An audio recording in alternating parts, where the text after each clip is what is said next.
Sanay sa hirap, sanay sa pagsisikap, sanay sa pagtitiis.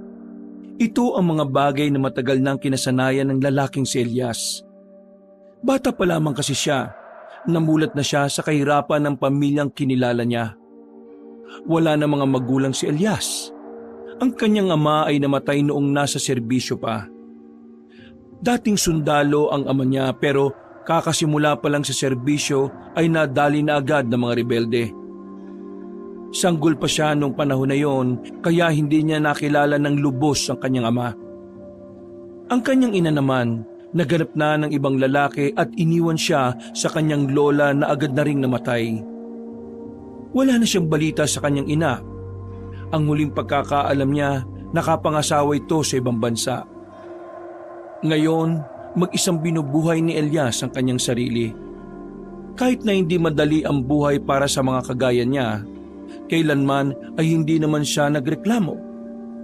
Tinanggap niya ng maluwag kung ano ang binigay sa kanya ng Panginoon.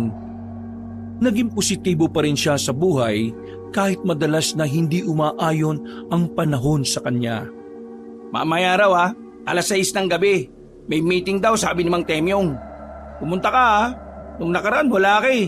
Hindi pwedeng absent ka na naman. Bago-bago lang natin eh.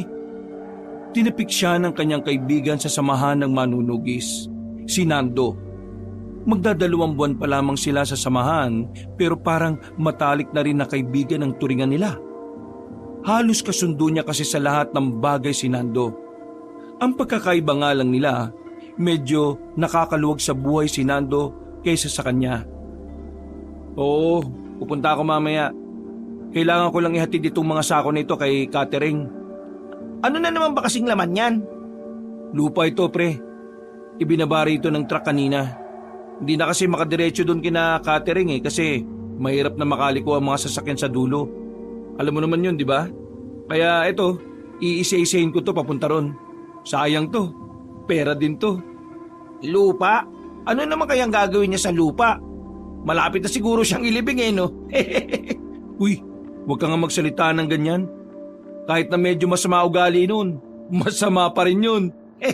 Oo nga, di ko pa rin kasi nakakalimutan yung trato niya sa akin dati. Nakakala mo, pusang gala lang akong itinataboy. Nagkamali lang naman ako ng bahay. Pero, sige na, tulungan na kita. Ang dami niyan eh. Sigurado ka ba? Mabibigat to. Tingin mo sa akin, mahina. Ikaw bahala. Pero salamat Sinimulan na nila ang pagbubuhat ng sako. 6 na sako yon kaya nakatatlong balik silang dalawa. Nang matapos na nila ang pagbubuhat, ay inabutan si Elias ni Catering ng 200 piso. Hahatian niya sana si Nando pero hindi na yun tinanggap ng lalaki. Tanggapin mo na, nagpagod ka rin naman eh. Hindi na, mas kailangan mo yan. Tinulungan kita hindi dahil sa pera, kundi dahil gusto ko matapos mo na kagad yan. Maraming salamat The best ka talaga. Mayaman ka na, mabait ka pa. Pinagsasabi mong mayaman, may kaya lang sa buhay. At hindi ako yun Yung mga magulang ko, sila may pera at hindi ako. Pero, ganito, ililibre na lang kita ng lugaw kina Mang Domeng. Okay na ba yun? O sige, lugaw na lang. Gutom na rin ako eh. Nagtungo ang dalawa sa lugawan. Sakto naman na walang gaano kumakain noong mga sandaling yun. Habang kumakain sila, napadana naman yung magandang sasakyan sa kalsada. Mabagal lang ang pagpapatakbo ng sasakyan dahil medyo malubak. Huminto yun saglit at lumabas ang driver nang mabalahaw ang gulong nito sa putikan. Bumukas ang bintana. Napangiti na lamang si Elias nang makita niya ang magandang mukha ng babaeng si Alona. Si Alona ay anak ng mayamang donya sa kanilang baryo. Sobrang ganda ng dalaga. Parang manika ang mukha nito at ang mga mata parang laging nagsusumamo. Hindi na nagdalawang isip pa si Elias at Nando. Agad silang lumapit doon para tulungang makaahon ng sasakyan. Tinulak nilang dalawa ang sasakyan at ilang sandali lang nakaalis na rin yun sa pagkakabalahaw. Hindi man lang nagpasalamat sa kanila ang driver. Pero nakita nilang dumungaw sa bintana ang babaeng si Alona. Tumatak sa isipan ni Elias ang magandang ngiti ni Alona. bigla na lamang nabuo ang kanyang araw. Kasama na naman kasi nila si Doña Lara eh. Kaya yun, bawal magpasalamat. Napakasama talaga na ugali na matandang yun, no? Di ko nga alam kung bakit naging kaibigan ng mga magulang ko yun eh. Uy, Elias, nakikinig ka ba? Ano yun? Walang ya, lutang ka na naman. Nakita mo lang si Alona eh. Pre, mahirap dagitin yung babaeng yun. Paano kung sabihin ko sa yung nagkausap kami nung nakaraan? Ano? Seryoso ko ba? Uy, hindi nga. Oo nga. Nagtanong lang siya sa akin ng direksyon. Nagkita kami sa bayan nung nakaraan eh. Nagpapasama pa nga siya sa akin pero nahiya lang ako eh. Gagi, dapat sinamahan mo na. Ang hina mo talaga oh. Di ba, crush na crush mo yun? Masaya na ako sa ganun. Naniniwala ako na mas mapapalipit pa kami sa isa't isa. Hindi mawala-wala sa mukha ni Elias ang malapad ng ngiti noong mga sandaling yon. Para na itong buwang na nakangiti habang kumakain sila ng lugaw. Hanggang sa makauwi ang binata sa bahay niya. Tulala pa rin siya at iniisip ang masasayang bagay na kasama ang dalagang si Alona. Pero nawala ang kanyang ngiti nang mapatingin siya sa larawan ng kanyang lolo na nakadikit sa dingding. Aminadong miss na niya ang matanda. At sa tuwing pinanghihinaan siya ng loob, tumitingin lang siya sa larawan na yon. Pwede naman ako magmahal ng katulad ni Alona, di ba, Lo? Natatawa na lamang siya sa sarili niya dahil maging ang lolo niyang matagal ng patay ay tinatanong niya pa. Makalipas sa mga sandali, tumungo na si Elias sa lugar kung saan gaganapin ang pagpupulong ng mga manunugis. Pagdating niya roon, agad niyang inabutan sa bukana ang lalaking si Nando. Halatang iniintay din siya nito. Oh, bakit hindi ka pa pumasok? Iniintay kita eh. At saka, epal na naman tong si Adonis. Ayaw kami papasukin porque wala kaming dalang upuan. Pwede namang tumayo, di ba? Bida-bida na naman pala yung Adonis na yan no? Palibasa, mayabang kasi lolo niya si Mang Temyong. Alam mo naman kung sinong magaling. Hindi nga yata mananalo sa iyo yan ng sparring eh. Baliw, baka marinig ka. Isa pa, wala akong binatbat dyan. Mas matagal na sa ating manunugis yan. Lolo niya pa yung leader. Malamang sa malamang mas marami siyang nalalaman kaysa sa atin. Ano naman? Hindi naman sila pareho ng lolo niya eh. Tingnan mo nga ugali, parang timang. Ako ba sinasabihan mo na parang timang? Napalingon sila sa kanilang likuran. Hindi nila namalaya na nasa likuran na pala nila ang binatang si Adonis. Napakamot na lamang sa ulo si Nando. Hindi ikaw yun. Tamang inala ka na naman eh. Ayusin mo mga pananalita mo ha. Nakakalimutan mo na yata mas mataas ako sa inyo. Hindi ko naman nakakalimutan yun eh. Pero wag mo rin kalimutan na di mo dapat ginagamit ang posisyon mo para manghamak o magmataas. Ano bang problema mo? Pep. Tama na. Masama ang nag-aaway. Ang mabuti pa, papasukin mo na lang kami, Adonis. Kasi makikinig din naman kami sa mga mapag-uusapan. Pwede naman kaming tumayo na lang eh. Maghintay ka. Hindi ko ang magdedesisyon. Ginagawa ko lang ang trabaho ko. Kung di kayo makapaghintay, abay umalis na lang kayo. O mas mabuti, umalas na lang kayo sa samahan. Bakit hindi mo gawin? Ikaw nakaisip eh. Ano? Sinasabi ka? Sige na, maghihintay na lang kami rito kung kailan kami papapasukin. Tiningnan sila na masama ni Adonis at saka bumalik na rin sa loob. Banas naman si Nando noong mga sandaling yon. Talaga naman kasing lagi na lang silang pinag-iinitan ni Adonis kahit wala naman silang ginagawang mali. Konting-konti na lang talaga. Mabibira ko na yung Adonis na yan eh. Huwag ka na magsalita ng ganyan. Kapag ginawa mo yan, ikaw naman ang malalagay sa alanganin. Pati buo mong pamilya. Nakakapikon na kasi. Hayaan mo na. Baka kulang lang talaga sa pagmamahal niyang si Adonis. Mukhang pinaglihi sa samaan ng loob eh. Natawa na lamang ang dalawa. Ilang minuto pa silang naghintay. Nakapasok lamang sila nang dumating na ang pinuno ng manunugis na si Mang Temyong. Gaya ng inaasahan nila, Nakatayo lamang sila sa gilid dahil hindi sila nakapagdala ng upuan. Hindi nagtagal ay nagsimula na rin ang pagpupulong. Maraming mahalagang bagay ang napag-usapan ng mga sandaling yon. Isa na nga rito ay ang tungkol sa mga nilalang na matagal ng kaaway ng mga manunugis, ang mga aswang. Maraming taon na mula nang huling may nakitang aswang sa kanilang baryo. Matagal na ring nananahimik ang mga yon. Pero nang makakita ng banta ang matandang si Temyong, pinagpalagay nilang lahat na maaaring magbalik ang mga salot ng nilalang para maghasik na naman ng lagim. Natapos naman ng maayos ang kanilang pag-uusap. Nauna nang lumabas ang magkaibigan. Nakaharang pa nga sa daraanan nila si Adonis, pero hindi na lamang nila yung pinansin. Bagay na lalong kinagigil ng binata sa kanila. Tingin mo, posible ba na talagang bumalik ang mga aswang dito sa atin? Sabi naman ni Mang Temyo kanina, di ba? 50-50. Ibig sabihin, pwedeng oo, pwedeng hindi. Pwedeng oo kasi baka mas marami na sila at mas malakas. Pwede rin namang hindi kasi baka takot na rin sila sa mga manunugis. Pero isa lang naman ang nakakasiguro tayo eh. Patuloy pa rin silang namumuhay. Hindi lang talaga natin alam kung nasaan. Kahit na dumating man sila rito sa atin, handang-handa naman ako eh. Lalabanan ko sila at poprotektahan si Alona. To talaga oh. Puro kalandian eh. Umuwi na nga lang tayo.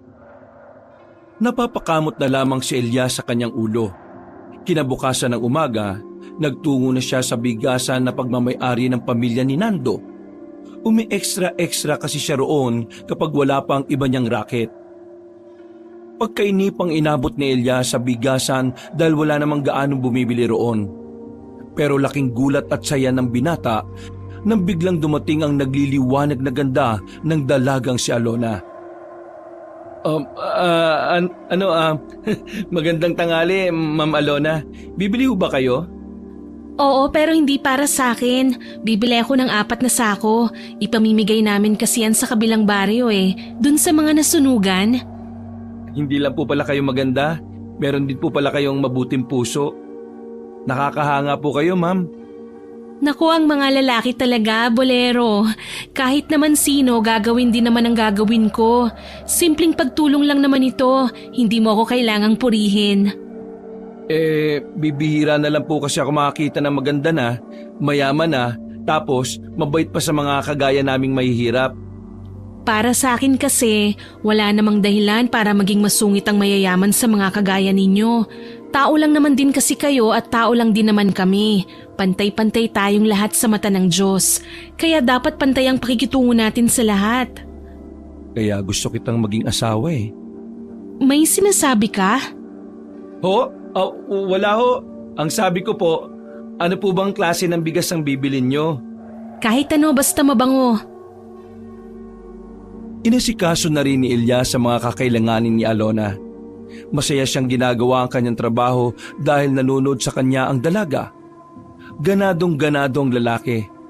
Kahit mabigat ang binubuhat niya, ay walang kahirap-hirap niya na lang itong sinasakay sa likuran ng sasakyan. Maraming salamat ah. O ito, kunin mo na. Tip ko sa'yo. Hindi na po. Trabaho ko naman po kasi ang ginagawa ko eh. Kaya di nyo naman po kailangan magdagdag ng bayad. Hindi, tanggapin mo na. Wala nang nagawa pang binatang si Elias nang hawakan na ni Alona ang kanyang kamay. Sa lambot ng kamay ng dalaga, para siyang pumailalim sa isang hipnotismo. Hindi na siya nakapagsalita ng mga sandaling yun. Tila ba sandali siyang nawala sa kanyang sarili. Uy, nakanganga ka na naman dyan. Makita ka ni mama dyan, yari ka talaga. Pre, nagdikit yung kamay namin. We, Oo nga, binigay niya mismo sa kamay ko ang perang ito. di ayos, may pandagdag ka na sa panggastos mo. Hindi.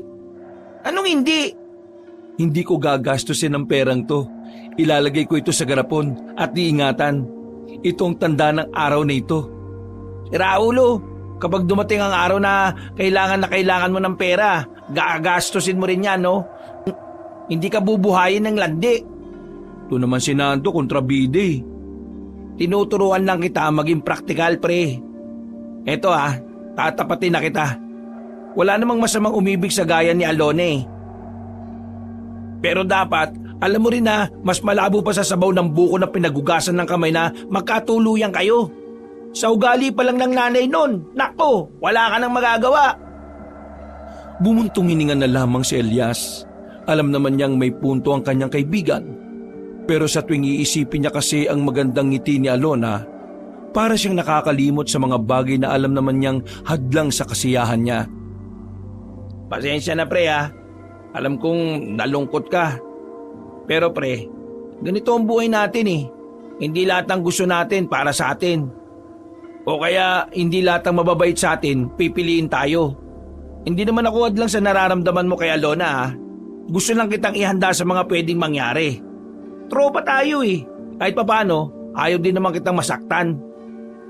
Maraming salamat sa mga paalala mo, pre. Alam mo, swerte ako kasi may kaibigan akong gaya mo na handang gumabay sa akin. Wala na akong pamilya, ikaw na lang ang pinakikinggan ko. Kaya maraming salamat talaga. To naman, nagdrama pa. Walang problema yun, pre. Pero lilinawin ko ulit hindi ako tutol sa pag-ibig mo sa kanya. Sakaling magkaroon ng himala at magmahal din siya sa'yo, di susuportahan kita. Kung saan ka masaya, doon ako. Alam mo naman yun, di ba? Pinangako ko mula nang iligtas mo ako. Sinabi ko na tutulungan din kita maging masaya. Pre naman, ayos na sa akin yun. Di ko na nga iniisip yun eh. Pre, kung di mo ko inilapata sa lintik na bangin na yon, baka wala na ako. Kaya utang ko sa'yo buhay ko. Itong pagiging mabuti at poging kaibigan ko sa'yo, eto ganti ko. Ayos na tayo sa pagiging mabuti, pre. Huwag mo na isama yung pogi. Hoy, bakit? Pogi naman ako Oo na. Ganun kasaya ang kanilang pagkakaibigan. Para na silang magkapatid kahit na maikling panahon pa lang nila nakikilala ang isa't isa. Matapos ang trabaho ni Elias, umuwi na lang muna siya sa kanilang bahay. Pero laking gulat na lang niya nang makita ang babaeng si Alona sa loob ng bakuran. Muntikan pa siyang matumba. Buti na lang ay nakakapit siya sa bakod.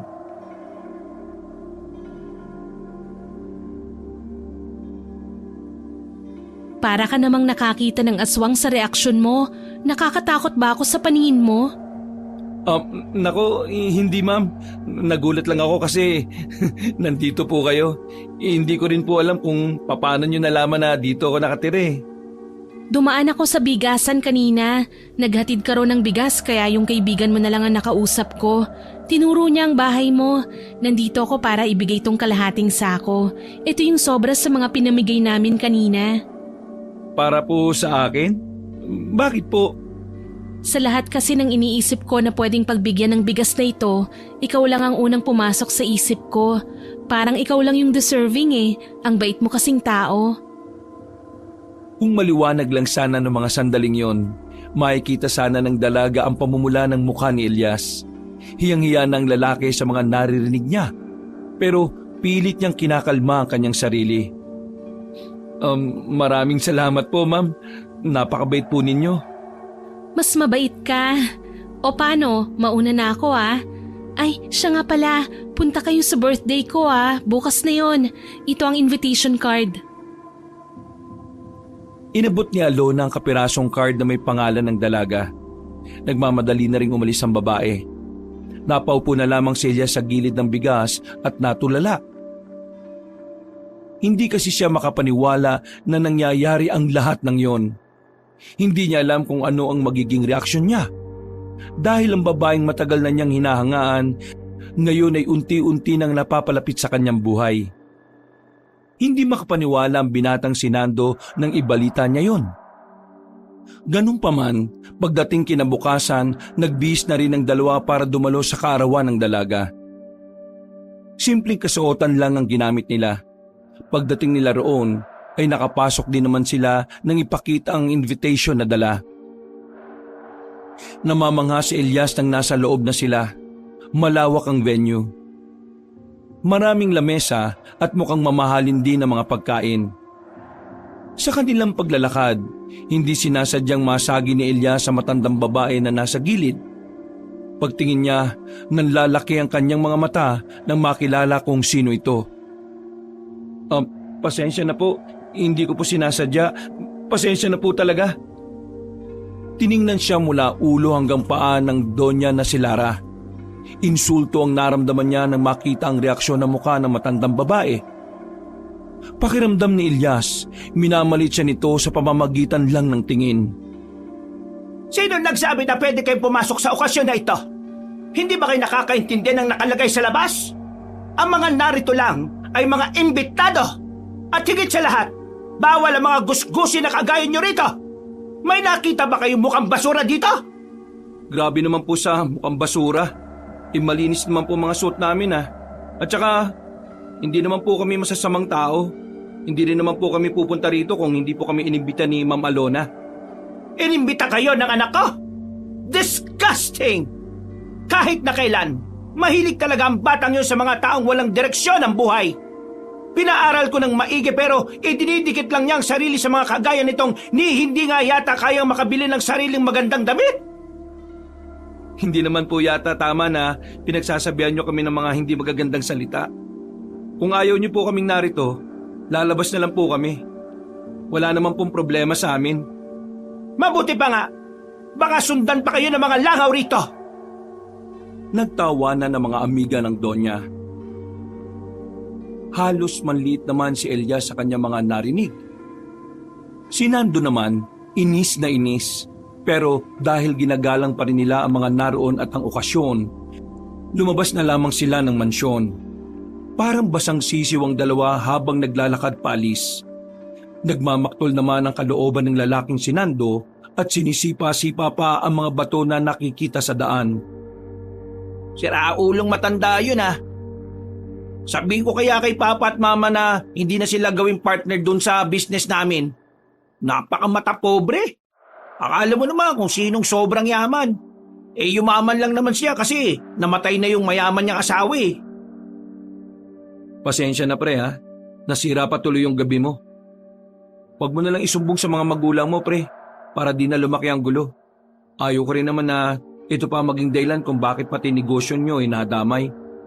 Kasalanan ko rin kasi, masyado ako naging excited.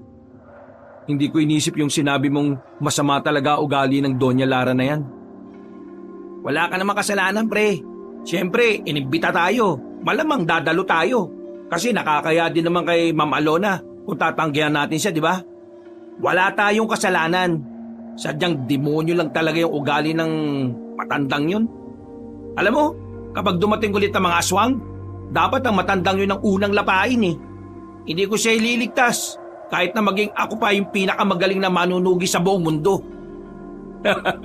Buong mundo? O bakit? Ano nakakatawa? Grabe ka naman sa buong mundo.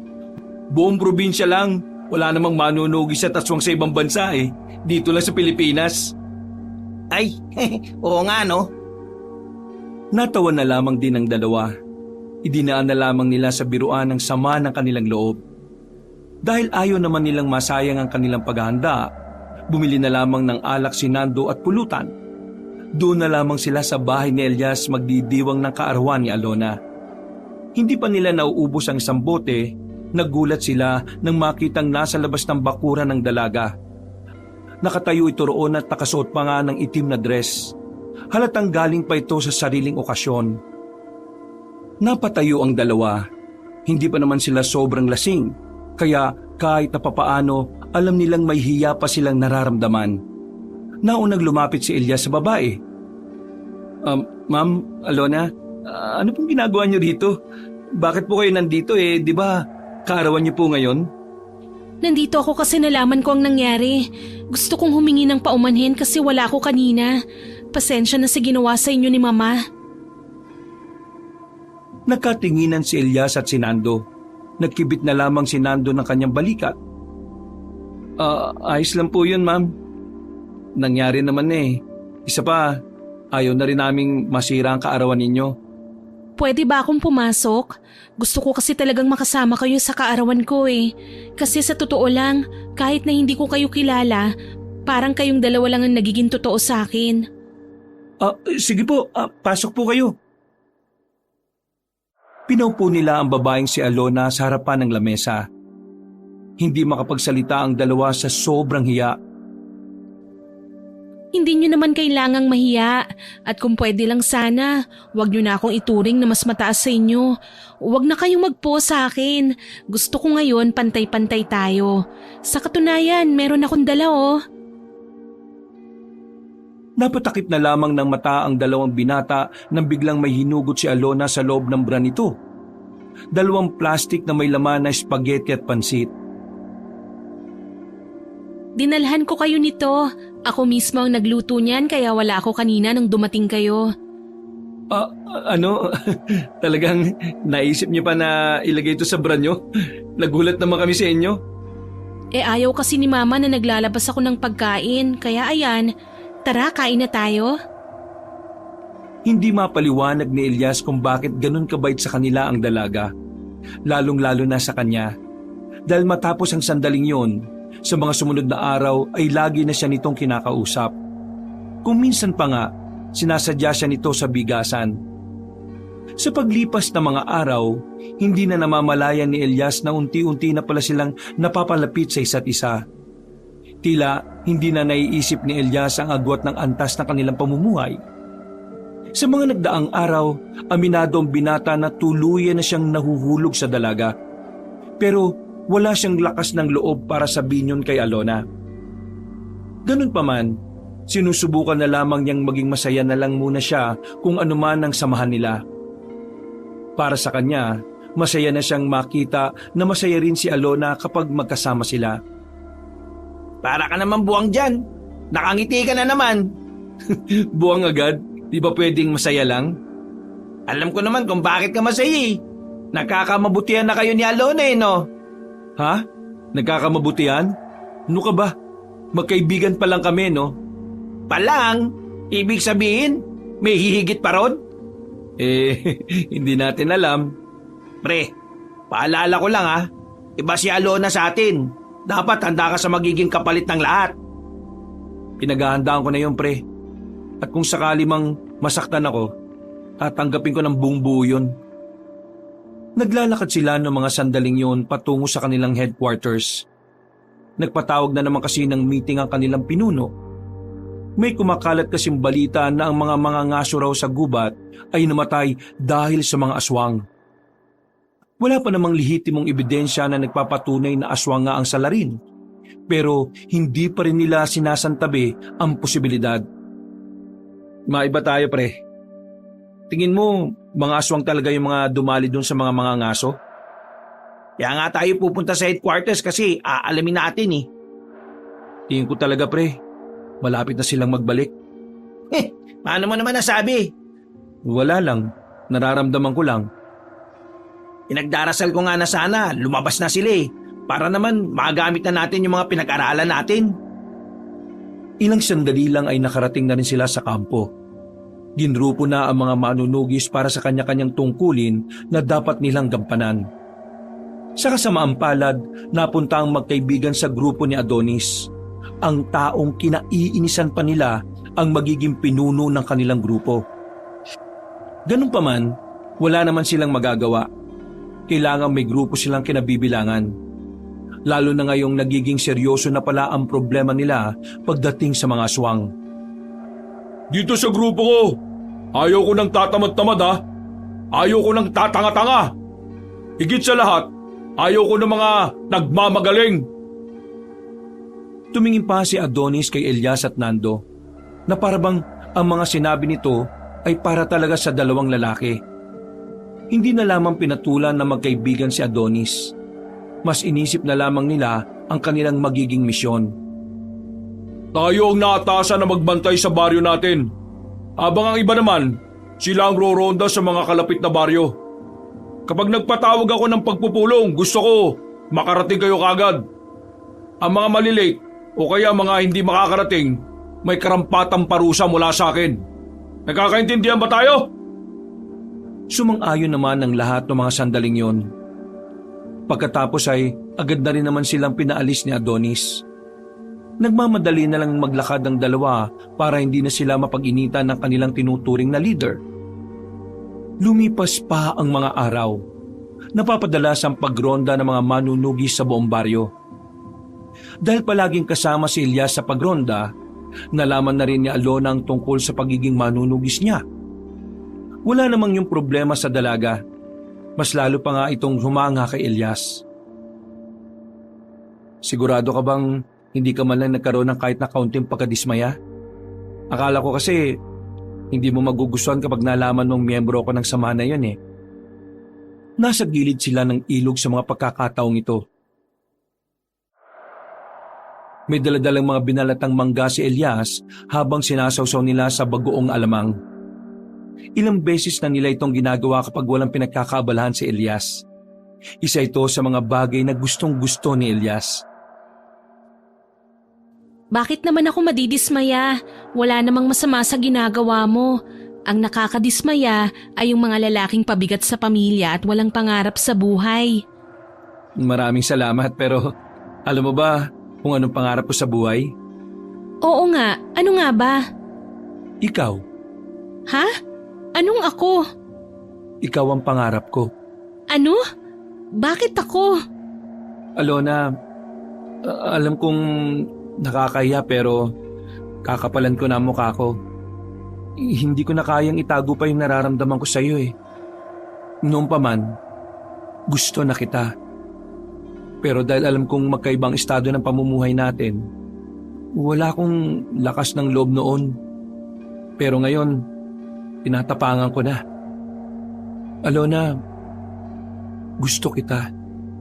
At hindi naman ako naghihintay ng kahit na anong kapalit para mahalin mo rin ako. Masaya na ako sa nararamdaman ko. Sumilay ang malapad ng ngiti ng babae, pero hindi maintindihan ni Elias kung bakit siya biglang kinabahan. Pakiramdam niya, dulot ng kaligayahan ng kaba na kanyang nararamdaman. Elias, gusto rin kita. Ha? Ako? Gusto mo rin?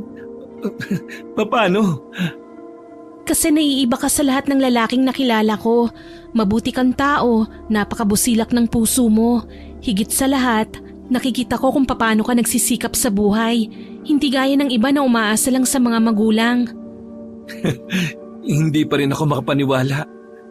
Elias, hindi ka naman mahirap mahalin. Para sa akin, tama lang na ikaw ang nagustuhan ko. Pero paano ang mama mo? Paano kung malaman niya ang tungkol sa atin? Hindi na nagsalita pa ang dalaga. Bigla na lamang nitong hinalikan ng lalaking si Elias. Nanlaki ang mga mata ng binata. Hindi na ito makagalaw matapos ang halikan na yon. Kailangan ko nang umalis. Baka hinahanap na ako sa amin. Basta tatandaan mo ang araw na ito ah. Ito ang araw na kung kailan tayo naging opisyal na magkasintahan. Naglakad na palayo ang dalaga. Nanatiling nakaupo ang binata sa batuhan. Nakatulala at napapangiti na lamang na parang tanga. Agad-agad? Kami na agad? Nawala lang ang kasiyahan niya nang makarinig siya ng tinig sa likuran. Isang tinig na ayaw na sana niyang marinig. Kaya pala wala ka ngayon sa inyo kasi nakikipaglandian ka lang sa anak ng Doña Lara na yon. Alam mo ba kung anong nangyayari ngayong gabi, ha? Meron nang nabiktima mga aswang. May isa ng bangkay ang natagpuan. Tapos ikaw, nakikipaglandian ka lang? Napatayo si Elias sa kanyang kinauupuan. Bigla na lamang siyang kinilabutan sa kanyang narinig. Wala siyang ideya na gano'n na pala ang nangyayari. May nabiktima na mga aswang? Bingi ka ba? Sasabi ko lang ah. Masyado na kasing okupado ng kalandian niyang utak mo eh.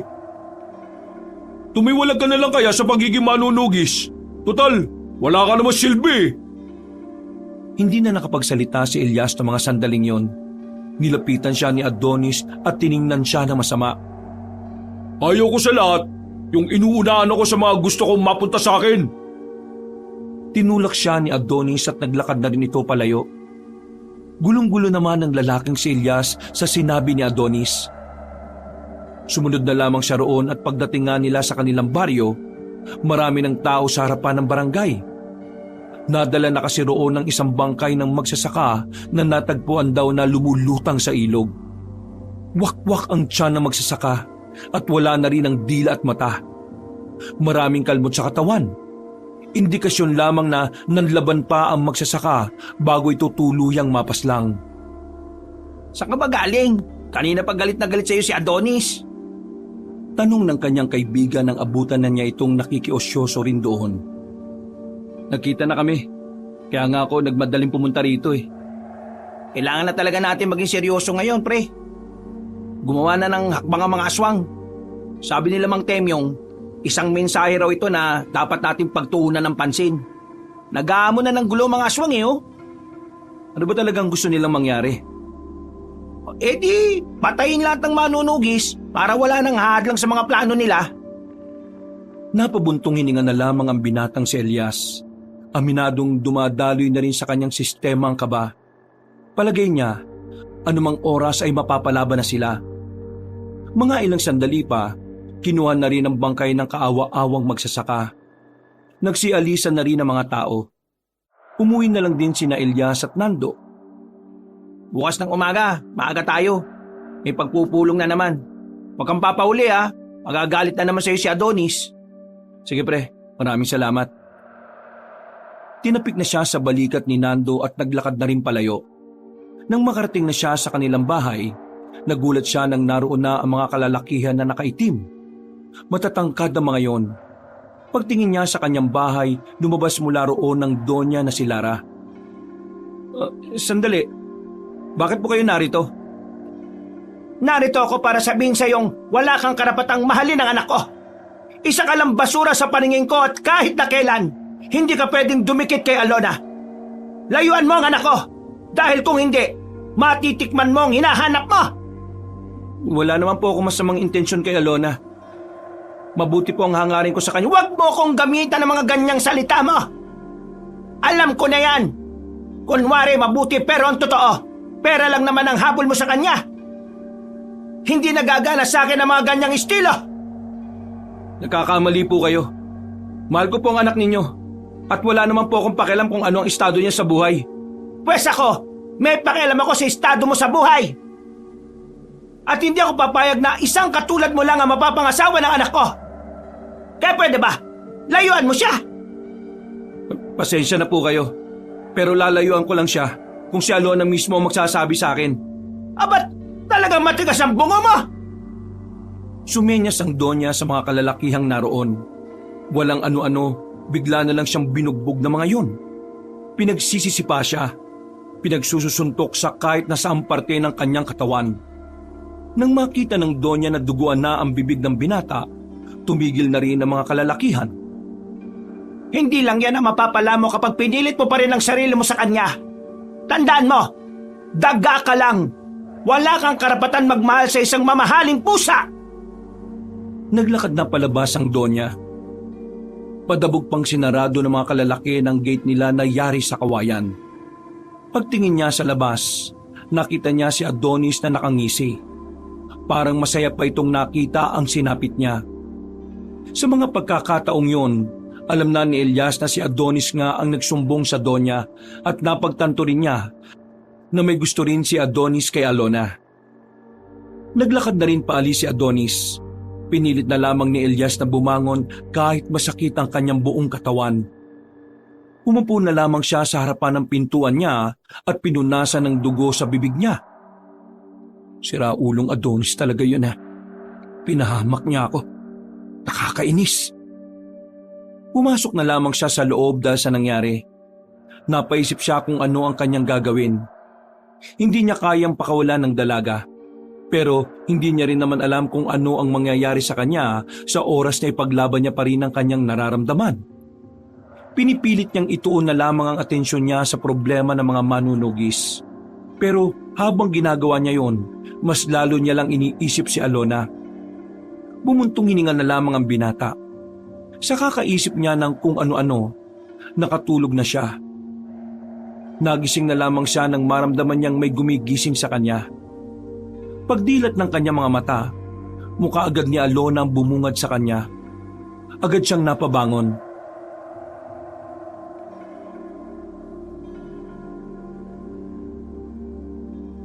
Oh, ano nangyayari? Bakit ka nandito?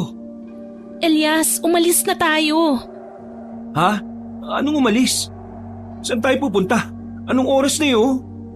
Mamayang umaga, dadalhin na ako ni Mama sa Amerika. Ayokong umalis at ayokong mapalayo sa'yo. Kaya sige na, umalis na tayo. Magtana na tayo. Ayoko na rito. Ayokong dalhin niya ako sa malayo. Agad na napabangon si Elias nang marinig niya ang sinabing yun ni Alona.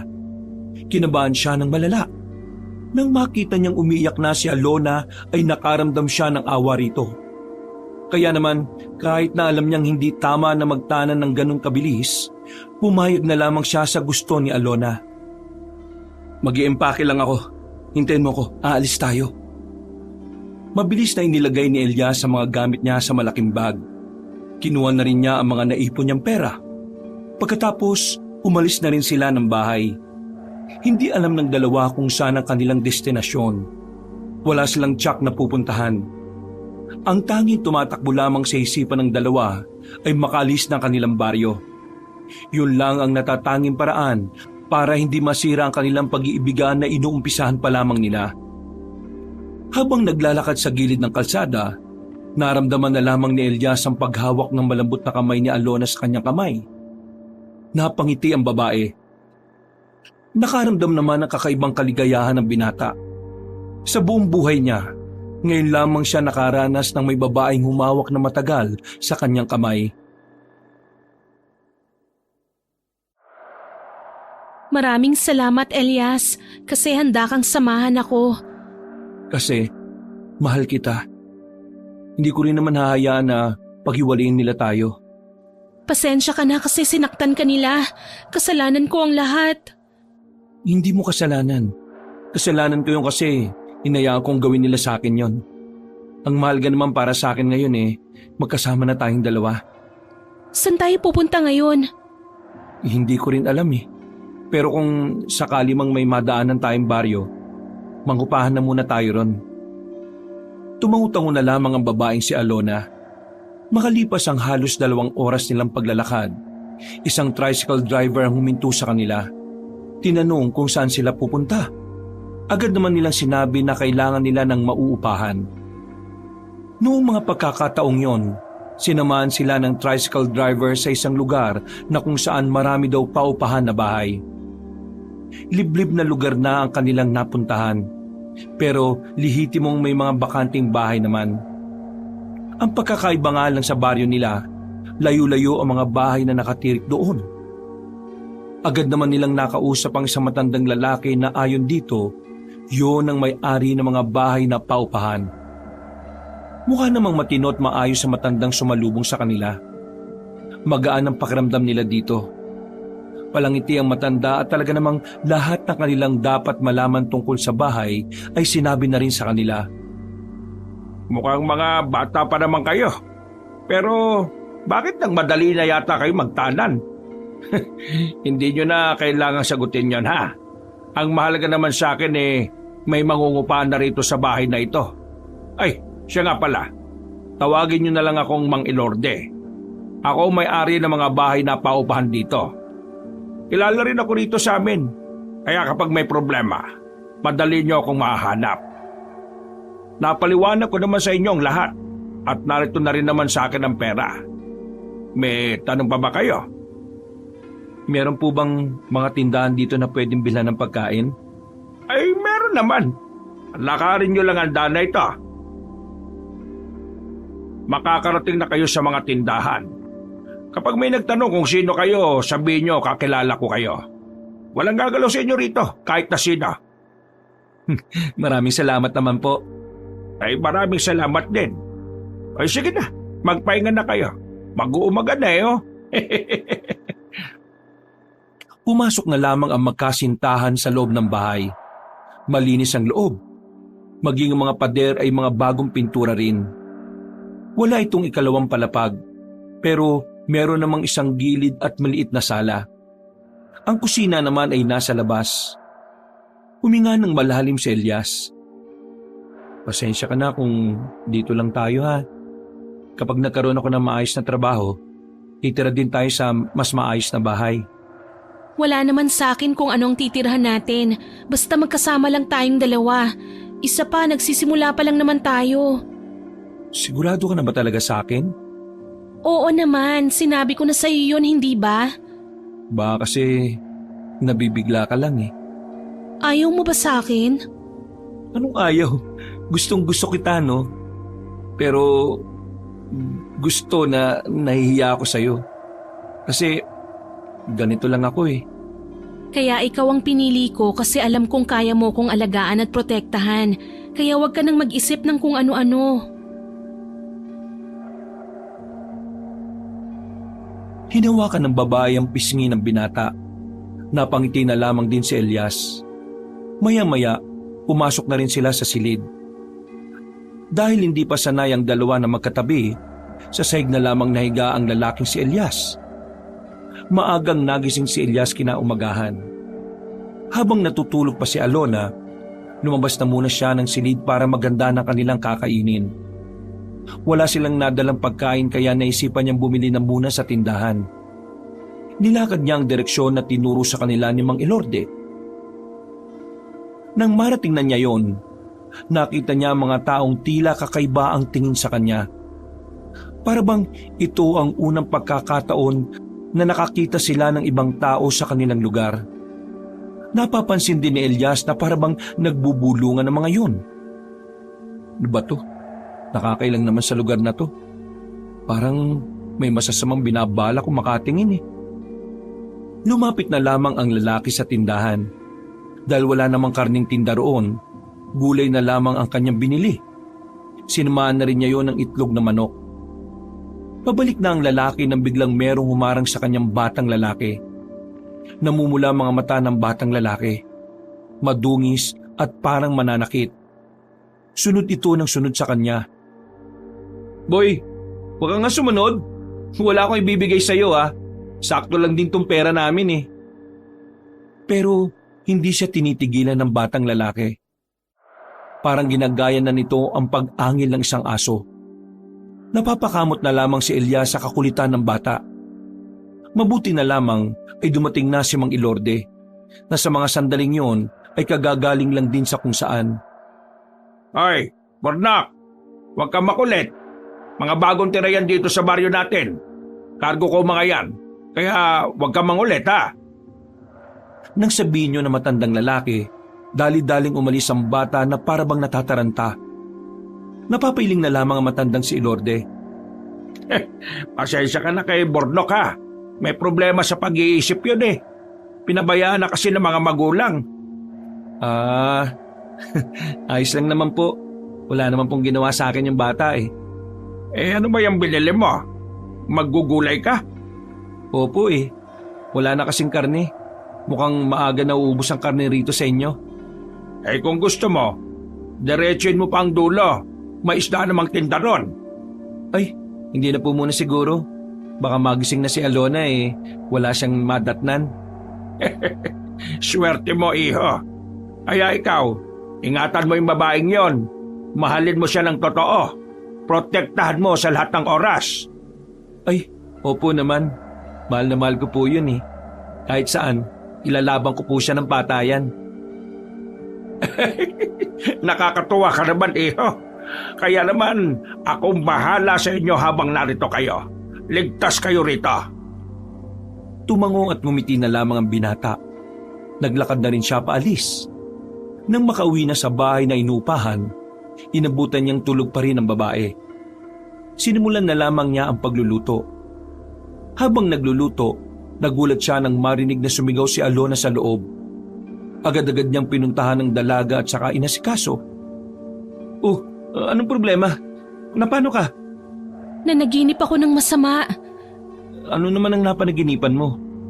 Nagkagulo raw dito. Tapos nakita ko si Mama.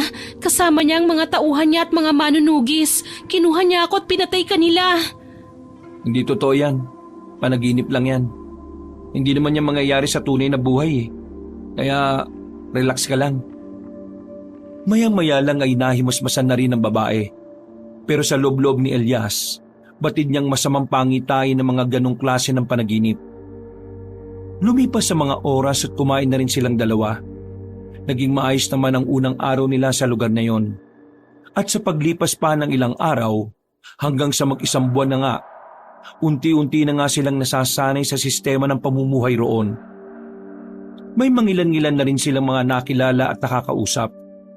Hindi na rin masama kung makatingin ng mga tao roon. Unti-unti na rin nilang nakakabisado ang takbo ng utak ng mga nakatira. Isang hapon, habang nagmimerienda ang dalawa, biglang nabuksan ni Alona ang usapin tungkol sa mga aswang. Mahina lang ang kanilang tinig dahil hindi rin naman pwedeng basta na lang ipaalam sa iba na manunugi si Elias. Hindi ka ba makikibalita sa mga kasamahan mo? Kay Nando, nung bago tayo umalis, narinig ko ang mga manunugis na pinag-uusapan ng mga aswang. Parang lumalala ng sitwasyon. Elias, kung gusto mo, umuwi ka na muna ron para malaman mo kung ano ang nangyari. Basta mag-iingat ka lang na huwag kang makita nila mama. Sigurado ka bang gusto mong iwan kita rito? Oo naman. Alam mo, may tungkuling kang naiwan nang umalis tayo. Kaya dapat balikan mo yon. Pero nakikiusap ako sa'yo. Huwag na huwag kang papahuli kina mama, baka mapahamak ka. Makibalita ka na lang muna sa kaibigan mo. Maraming salamat. Sa totoo lang, gusto ko na rin talaga makita si Nando eh. Pakiramdam ko, ang dami ko nang hindi alam tungkol sa samahan eh. Hinawakan ni Alona ang kanyang kamay at ngumiti ng malapad. Ayos lang naman ako rito. Mababait ang mga tao rito sa baryong ito. Isa pa, nandyan din naman si Mang Elorde na laging nangangamusta. Pangako, makakabalik ako ng ligtas. 9:00 na ng gabi na makalis ang lalaking si Elias. Palihim siyang bumiyahe patungo sa kanilang baryo. Nang makarating na siya roon, parang wala pa rin namang nagbago sa lugar. Tahimik pa rin sa gabi. Pero ang kakaiba lang, mas dumami na ang mga rumoronda. Hindi na yun basta mga tanod lang. Batid ni Elias na mga kapwa niya manunugi sa mga yon. Hindi siya nagpakita sa mga yon dahil wala siyang pinagkakatiwalaan bukod kay Nando. Alam niya kasing pwede rin siyang ilaglag ng mga yon, kaya mas pinili niyang magtago. Kumuha siya ng tamang pagkakataon para makapasok sa baryo. Kung saan-saan na lamang siya sumuot. Wala na siyang pakialam kung anong insekto ang kumagat sa kanya. Ligtas niyang nalagpasan ang mga kapwa manunugis. Natanaw na rin niya sa wakas ang bahay nila Nando. Ang kaso nga lang, hindi naman niya natanaw ang kaibigan sa bakuran. Nahihirapan siyang makalapit doon dahil sa asong nakatali sa gilid. Galit na galit pa naman sa kanya ang asong yon. Kaya ang ginawa niya, tumambay na muna siya sa kanyang kinalalagyan. Sa kanyang paghihintay ng mahigit 1 oras, nakita niyang lumabas na rin ng bahay ang kanyang kaibigan. Hindi na siya nagsayang ng oras. Kumuha siya ng maliit na bato at ipinukol yon kay Nando. Mabuti na lamang ay tinamaan yon. Makailang ulit din siyang sumitsit. Nang lumapit na ang binata, ay agad niyang hinila ang lalaki papasok sa likuran ng halaman. Uy, gagi! Saan ka ba nagpunta? Totoo bang chismis na tinaanan mo daw si Alona? Shh! Laan mo lang boses mo. Pambira ka naman oh. Huwag tayo rito mag-usap. Tara, sumama ka muna sa akin doon. Nung mga sandaling yun ay nagtungo sila sa ilog na kung saan wala nang makakarinig sa kanila. Madilim na roon pero mas ligtas doon na pag-usapan ng mga bagay-bagay. Halos manakit ang ulo ni Nando nang malaman ng mga nangyari. Hindi kasi ito makapaniwala na hahantong sa pagtatanan ang pagtitinginan ni Elias at ni Alona. Sigurado kang hindi mo siya pinilit ha? Kasi pre, pwede kang kasuhan kung ganon. Hindi ko nga siya pinilit. Natutulog na nga ako noon nung bigla siyang dumating eh. Dadali na nga siya sa ibang bansa. Nalaman kasi ni Doña Lara yung tungkol sa amin eh. Kagagawa ng Adonis na yan. Siya ang nagsumbong. Kaya nabugbog din ako nung gabing yun. Basta, Nagulat na lang ako, inising ako ni Alona para makipagtanan. E di, sumama ako sa kanya kasi ayaw ko rin naman na malayo siya sa akin. Ang lagay pala, ikaw pa tinanan niya ah. Hindi na mahalaga kung sinong tinanan. Ang mahalaga, nandito ako ulit. Delikado buhay mo rito. Alam mo bang bukod sa mga aswang, hinahanapan na rin ng mga kasamaan natin. Inausap ni Doña Lara si Mang Temyong para hanapin ka. Patay o buhay, kailangan ka mahuli. Parang nilagyan ka pa ng pabuya sa ulo eh. Inaasahan ko naman ang bagay na yan, Nando. Lintik ka. Anong balak mo ngayon? Hindi ka na makakabalik sa samahan, no? Nandito ako para makibalita lang kung ano nangyayari sa mga aswang. Wala pa rin paramdam eh. Yung huling may biniktima sila, yung pa rin ang huli. Pero sa pagkakaalam ko, itong si Mang Temyong may timbre na sa kanya kung saan mapupuntaan ng mga aswang. At pre, eto pang malupit. Pinondohan ni Doña Lara ang samahan natin. Kaya mas dumami ngayon ng mga manunugis. Ha? Bakit pinondohan? Yun ang kasunduan nila kapalit ang paghuli nila sa'yo. Kaya wala ka ng ibang pwedeng pagkatiwalaan sa baryong to kundi ako lang. Teka, ano nang gagawin mo pagkatapos itong pag-uusap natin? E di, babalik na ako agad sa amin. Walang pwedeng makalam na nagpunta ako rito. Kasama ako. Uy, baliw ka ba? Wag na, madadamay ka pa. Baka hindi ka makalabas ng buhay dito, pre. Kaya ko na. Kinaya ko makapasok na mag-isa, di ba? Makakalabas ako na mag-isa. Huwag mo ko intindihin. Kumusta naman ang buhay niyo ni Alona? Parang mag-asawa na kayo eh. Yun, kinakaya naman namin. Pero kailangan ko rin magtrabaho. Mauubos na rin yung perang dala namin eh. Kailangan niyo ba ng tulong? Hindi na. Nakakaya. Problema ko to kaya ako ang haharap dito. Laki ng pinagbago mo ah. Pero proud ako sa iyo, pre. Basta, mag-iingat ka lang ah. Pre, dito lang tayo lagi makita. Tuwing Sabado, nandito ako para makibalita. Bakit kasi hindi mo na lang sabihin sa akin kung saan kayo nakatira? Para di na nalalagay ang buhay mo sa panganib pag pumupunta ka pa dito. Bumuntong hininga na lamang si Elias. Pinangako niya sa sarili na wala siyang pagsasabihan. Pero hindi naman iba sa kanya si Nando. Kaya sa huli, sinabi na rin niya kung nasaan sila.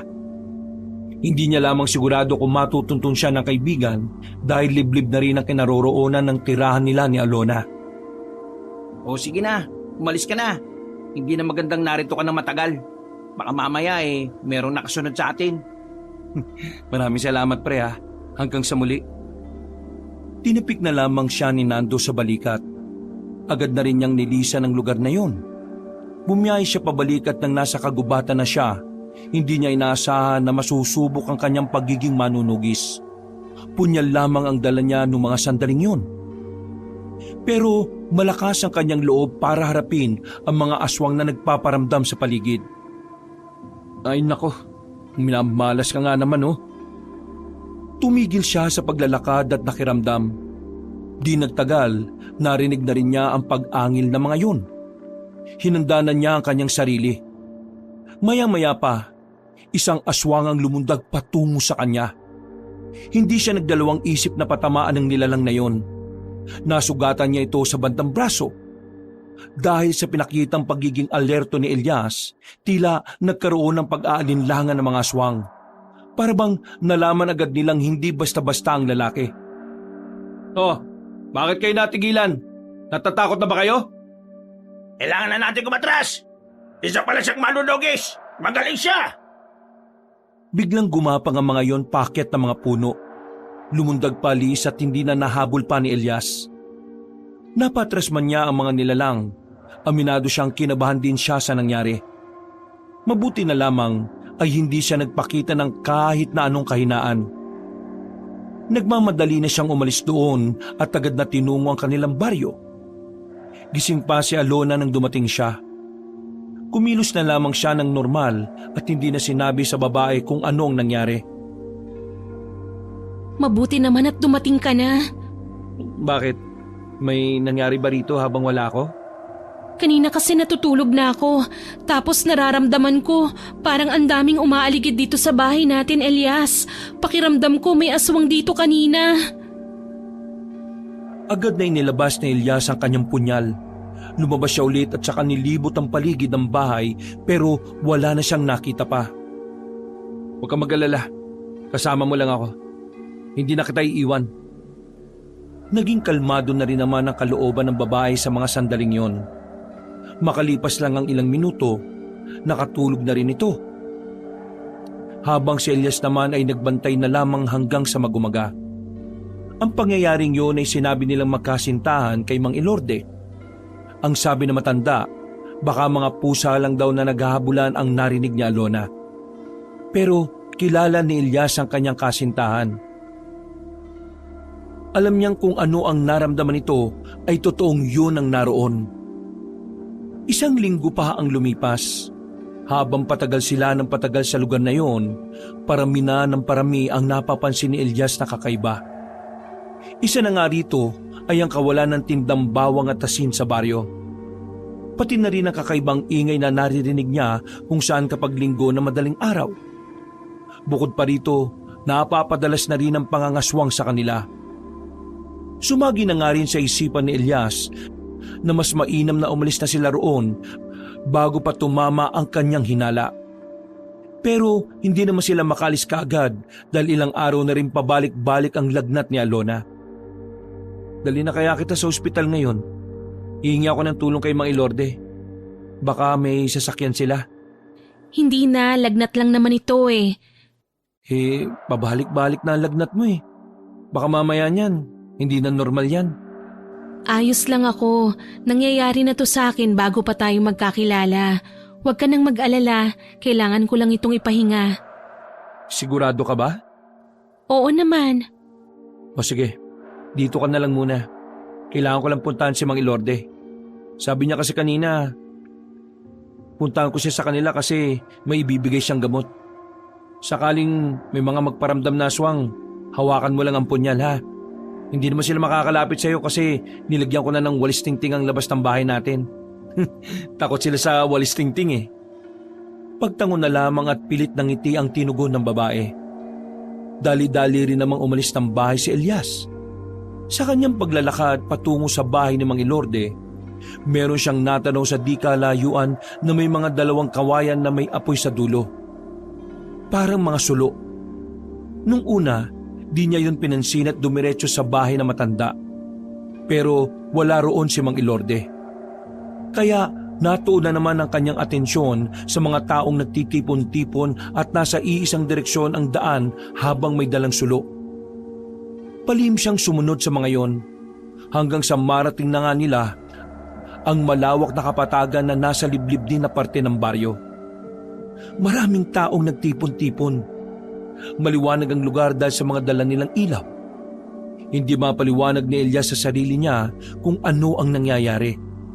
Basta sa mga pagkakataong ito, sigurado na siyang hindi talaga normal ang mga residente doon. Pagbihira, anong nangyayari dito? Nakita niya si Mang Ilorde na tumayo sa harapan ng mga tao.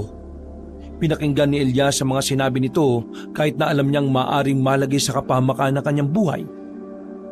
Mga kasama, alam kong nung una pa lang gusto nyo na silang galawin. Alam kong galit tayo sa mga tao. Pero sa puntong ito, gusto kong hingin ang inyong pakikisa. Sana naman, huwag nating galawin ang babaeng si Alona. Nasabi ko naman sa inyong lahat na siya ang anak ko nung ako ay normal na tao pa lamang. At ito rin naman ang punot dulo ng lahat kung bakit mas pinili kong maging aswang para magkaroon ako ng kakayahan na mabawi siya. Ngayong narito na siya sa akin, hindi ko na hahayaang makuha pa siya ulit ng matapobreng si Lara. Hindi na ako papayag. Kaya sana naman, bilang inyong pinuno, ibalato nyo na ang anak ko. Hayaan nyo akong maging ama sa kanya. Sa sinabing yun ni Mang Ilorde ay lalong naghiyawan ng mga aswang. Piling-pili lang ang mga sumang-ayon dito. Karamihan gustong kainin ang magkasintahan. Nakikiusap ako sa inyo bilang pinuno ng baryong ito. At bilang pinaka-nakakataas na aswang kaysa sa inyo. Nagtindigan ng mga balahibo ni Elias nang tuluyan na niyang nakumpirma kung anong klase ng mga nilalang ang mga kasama nila sa baryo. Dahil dito, Otomatikong pumasok sa isipan ng binata na kailangan na nilang makaalis sa lugar na yon. Dali-dali siyang bumalik ng kanilang bahay. Pinaliwanag niya agad sa kasintahan niya ang tungkol sa pagiging aswang ng mga tao. Pero hindi na muna niya sinabi ang tungkol sa ama ng dalaga. Sigurado ka ba sa sinasabi mo? Oo, nakita ko silang nagtitipon-tipon at pinag-uusapan nila tayo. Nasabi rin ni Mang Ilorde na aswang talaga sila. Kaya pala nung nakaraan, nakita ko yung batang lalaki na kinakain ng buhay yung manok. Akala ko may diferensya sa pag-iisip kaya niya ginagawa yun. Bubuhatin na kita. Kailangan na natin makaalis dito kagad. Kaya kong maglakad. Magiging pabigat ako kung ipapasan mo pa ako. May sakit ki. Kaya ko nga, Elias. Magtiwala ka sa akin. O sige, magmadali na tayo. Tara na. Ipinasok na kagad nila sa bag ang kanilang konting gamit. Dali-dali silang lumabas ng bahay nang masigurong walang makakakita sa kanila. Tumakbo na sila sa kagubatan. Hindi pa sila nakakalayo, nararamdaman na ni Elias na mayroong sumusunod sa kanila. Kabadong malala na ang dalawa. Kahit na nalaman niyang ama ni Alona ang pinuno ng mga aswang, hindi pa rin siya nakakasiguro kung bubuhayin sila ng ibang aswang. Lalo pat parang hayok na hayok ang ilan sa mga ito. Tumigil sila sa gilid nang hingali na si Alona. Malalim na paghinga ang ginawa ng babae. Nahihirapan na itong makahinga kaya kailangan na muna nilang tumigil. Ayos ka lang ba, mahal? Oo, kailangan ko lang ng konting pahinga. Ipapasa na kita. Iiwan na lang natin itong mga gamit natin. Hindi natin iiwan ang gamit. Wala na tayong gagamitin kahit makaalis pa tayo rito. Mas mahalaga ang buhay mo kaysa sa mga gamit na yan. Hindi nga, makinig ka sa akin. Ang bihira naman, oh. Makikipagtalo ka pa ba? Hindi na. Ikaw na tama. Huwag na tayo maingay. Hindi pa lumilipas ang 5 minuto, nakita nilang dumating ang ilang aswang. Dahil dito, mas lalong lumakas ang kanilang kaba. Sumiksik sila sa gilid. Ginawa nila ang kanilang makakaya para lamang hindi sila makalikha ng kahit na anong ingay. Pero dahil nga masama ang pakiramdam ng dalaga, hindi na nito naiwasang hindi mapaubo. Napukaw nila ang atensyon ng mga aswang. Nakatingin na ang mga yon sa direksyon kung saan sila nakatago. Wala nang pagpipilian si Elias. Kailangan niyang isangkalang ang sarili niya para hindi masaktan si Alona. Ako ang lalabas. Dito ka lang ha. Pakiusap. Makinig ka naman. Lakas loob na lumabas sa pinagtataguan ng lalaki. Tumigil ang mga aswang. Inilabas naman ni Elias ang nag-iisang sandata niya. Ang kinakalawang na punyal. Tinutukan niya ang mga yon. Hindi siya nagpapakita ng kahit na kaunting takot. Ano? Kakainin niyo ako? Sige, lumapit kayo. Di ako natatakot sa inyo. Maigpit ang pagkakahawak niya sa punyal. Matinding pagiging alerto ang kanyang ginagawa. Hindi nagtagal, lumapit na rin ang 2 aswang sa kanya. Nang gumapang ito ng mabilis, sinabayan niya rin ang mga yon. Nakalmot siya ng isang aswang pero mababaw lang ang sugat na kanyang tinamo. Kahit na ganun, nagawa pa rin niyang itarak ang hawak na punyal sa tagiliran ng isang aswang. Habang ang isa naman ay siging lumundag sa kanya at pumaybabaw. Buong puwersang sinipa ni Elias ang aswang na yon. Kahit bumaon pa ang kuko noon sa kanyang braso. Pagtayo ng lalaki, tinarak niya ang punyal sa tiyan ng aswang. Pinagsasasaksak niya yon ng maraming beses hanggang sa matumba ito. Samantala, muli namang lumusob ang isang natitira. At dahil nga may tama na rin yon, hindi na rin ito umubra pa kay Elias. Nasaksak ng lalaking aswang sa kaliwang dibdib na naging dahilan para tuluyan ng malagutan ng hininga. Mahal, kailangan na nating umalis. Ano, kaya mo na ba? Oo, kayang-kaya ko na. Maglalakad na sana sila pero bigla na namang may dumating na 5 aswang na pumalibot sa kanila. Sa puntong ito, kinabahan na si Elias. Mas mahirapan na kasi siyang makipaglaban dahil kailangan niya ring intindihin ang kasintahan niya. Kabado na si Elias, pero nakapagdesisyon na siya sa mga sandaling yon. Isusugal na niya ang kanyang buhay, makaalis lamang ang babae. Pero laking gulat na lamang nilang dalawa nang biglang bumulagta agad ang aswang na yon. Nakita na lang nila na may palasyon ang nakabaon sa ulo ng mga yon. Ano? Nahuli na ba ako ng dating? Lumabas si Nando mula sa madilim na parte. Napahinga na lamang ng maluwag si Elias sa talona ng mga sandaling yon. Hindi naman. Pero mas maganda sana kung mas maaga. Maraming salamat pre ha. Kinailangan ko bang tumakas sa mga kasama natin pre. Papunta kasi sila ngayon sa baryo ng mga aswang. Pre, yung baryo na tinirhan namin, mga aswang ang naroon. Ibig mo sabihin, sa tagal nyo ron, aswang pala mga nandun? Oo, kaya nga dapat umalis na tayo. Kasi kung doon din papunta sila Mang Temyong, sigurado dito sila dadaan. O sige, kasamahan ko na kayo. Baka may mga aswang na pag-alagala rito. Mas magandang may katulong ka pre. Oo, sige. Maraming salamat ha. Tara na. Nilisan na rin nila ang parting yon at nagsimula na rin silang maglakad. Malawak ang kagubatan kaya hindi naging madali sa kanila na makalis kagad doon. Nagkandaligaw-ligaw din sila dahil na rin sa pag-iwas nila sa mga aswang. At sa kamalas-malasan pa, ang direksyon na kanilang dinaanan ay ang direksyon din na dinaanan ng mga manunugis. Pambira naman buhay to. Bakit bigla na lang sila nag-iba ng daan? Parang hindi mo namang kilala si Mang Temyong. Palagi may plan B at plan C yun. O sige, mag-iba na lang rin tayo ng daan habang malayo-layo pa sila. Ikaw nang bahala sa baby mo ha. Ako nang bahala sa sarili ko. Maingat na ang ginawa nilang paglalakad na halos wala na silang nagagawang ingay. Buong akala nila noon ay makakaligtas na sila sa mga kapwa nila manunugis. Pero hindi nila inaasahan ang susunod na mangyayari. Dadaan na sana sila sa ilog, pero nagulat na lamang sila na makasalubong nila si Adonis doon kasamang iba pang manunugis. Nung una, nakatitigan pa sila.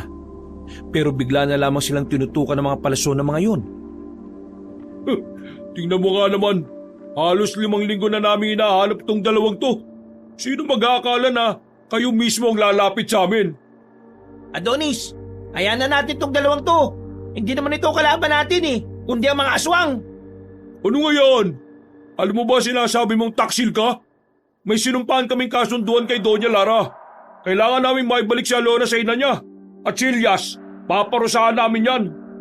Tungkol lang ba talaga to sa kasunduan nyo ng Donya? O tungkol na ito sa pride ng pagiging lalaki mo? Anong pinagsasabi mo?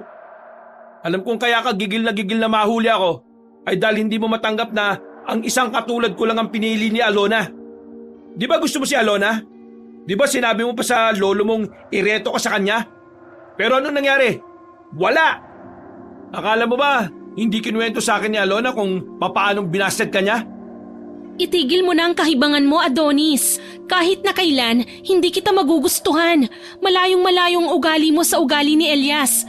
Kahit sinong babae, hindi magkakagusto sa pagiging arugante at hambog mo. Mas lalong nanggalaiti ang lalaking si Adonis. Nakikiskisa na ang bagang nito sa gigil. Hindi nito matanggap ang lahat ng naririnig nito. Kaya naman lumapit na ito sa kanila at tinaltak ang kwelyo ni Elias. Sinuntok nito si Elias ng ilang ulit. Tutulungan sana ni Nando ang kanyang kaibigan pero tinutukan na siya ng espada sa leeg. Anong karapatan mong insultuhin ako, ha? Basura ka lang sa paningin ko. Oo, gusto ko si Alona. Wala akong pakialam kung ayaw niya sa akin. Dahil kapag natapos ang problema sa aswang, kaming dalawa ikakasal. Ako ang karapat dapat sa kanya. Dahil mayaman ang angkan ko. Hindi kagaya mo. Wala kang pamilya. Latak ka lang sa lipunan. Tinulungan ni Alona ang kanyang kasintahan na makatayo. Dugo agad ang bibig ni Elias.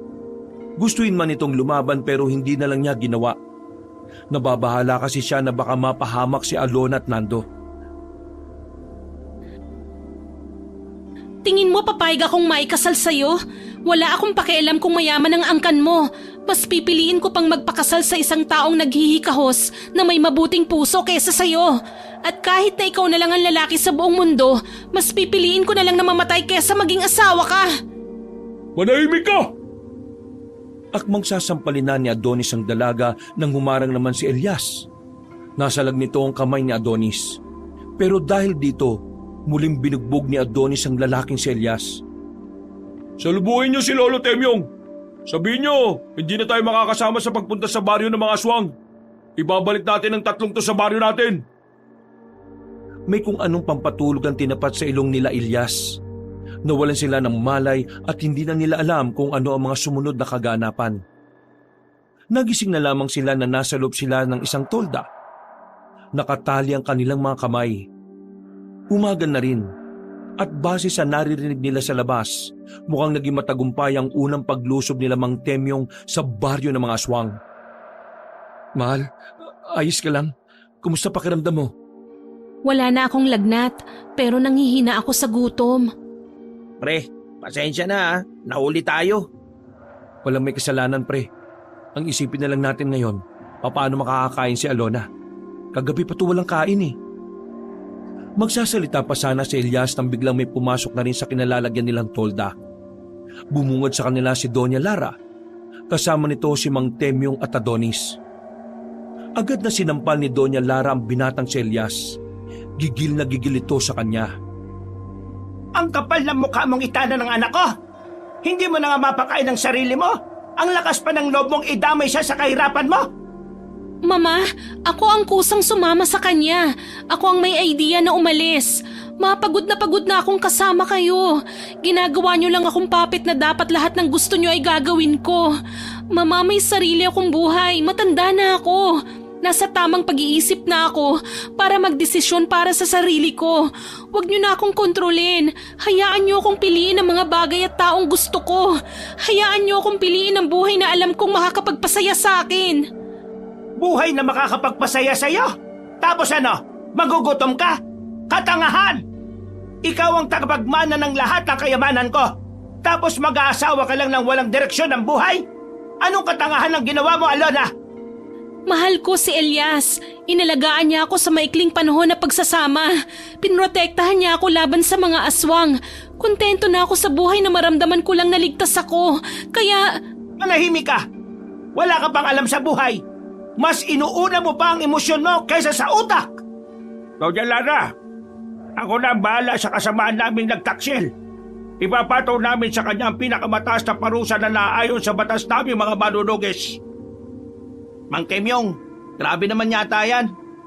Hindi naman sobrang lalang kasalanan niya. Hindi naman siya pumatay eh. Manahimik ka, Nando. Hindi ka kasali dito. Pasalamat ka, may influencer rin ng pamilya mo kaya mamaya lang pakakawala ka na rin namin. Ikaw lalaki ka. Magdudusa ka sa ginawa mo.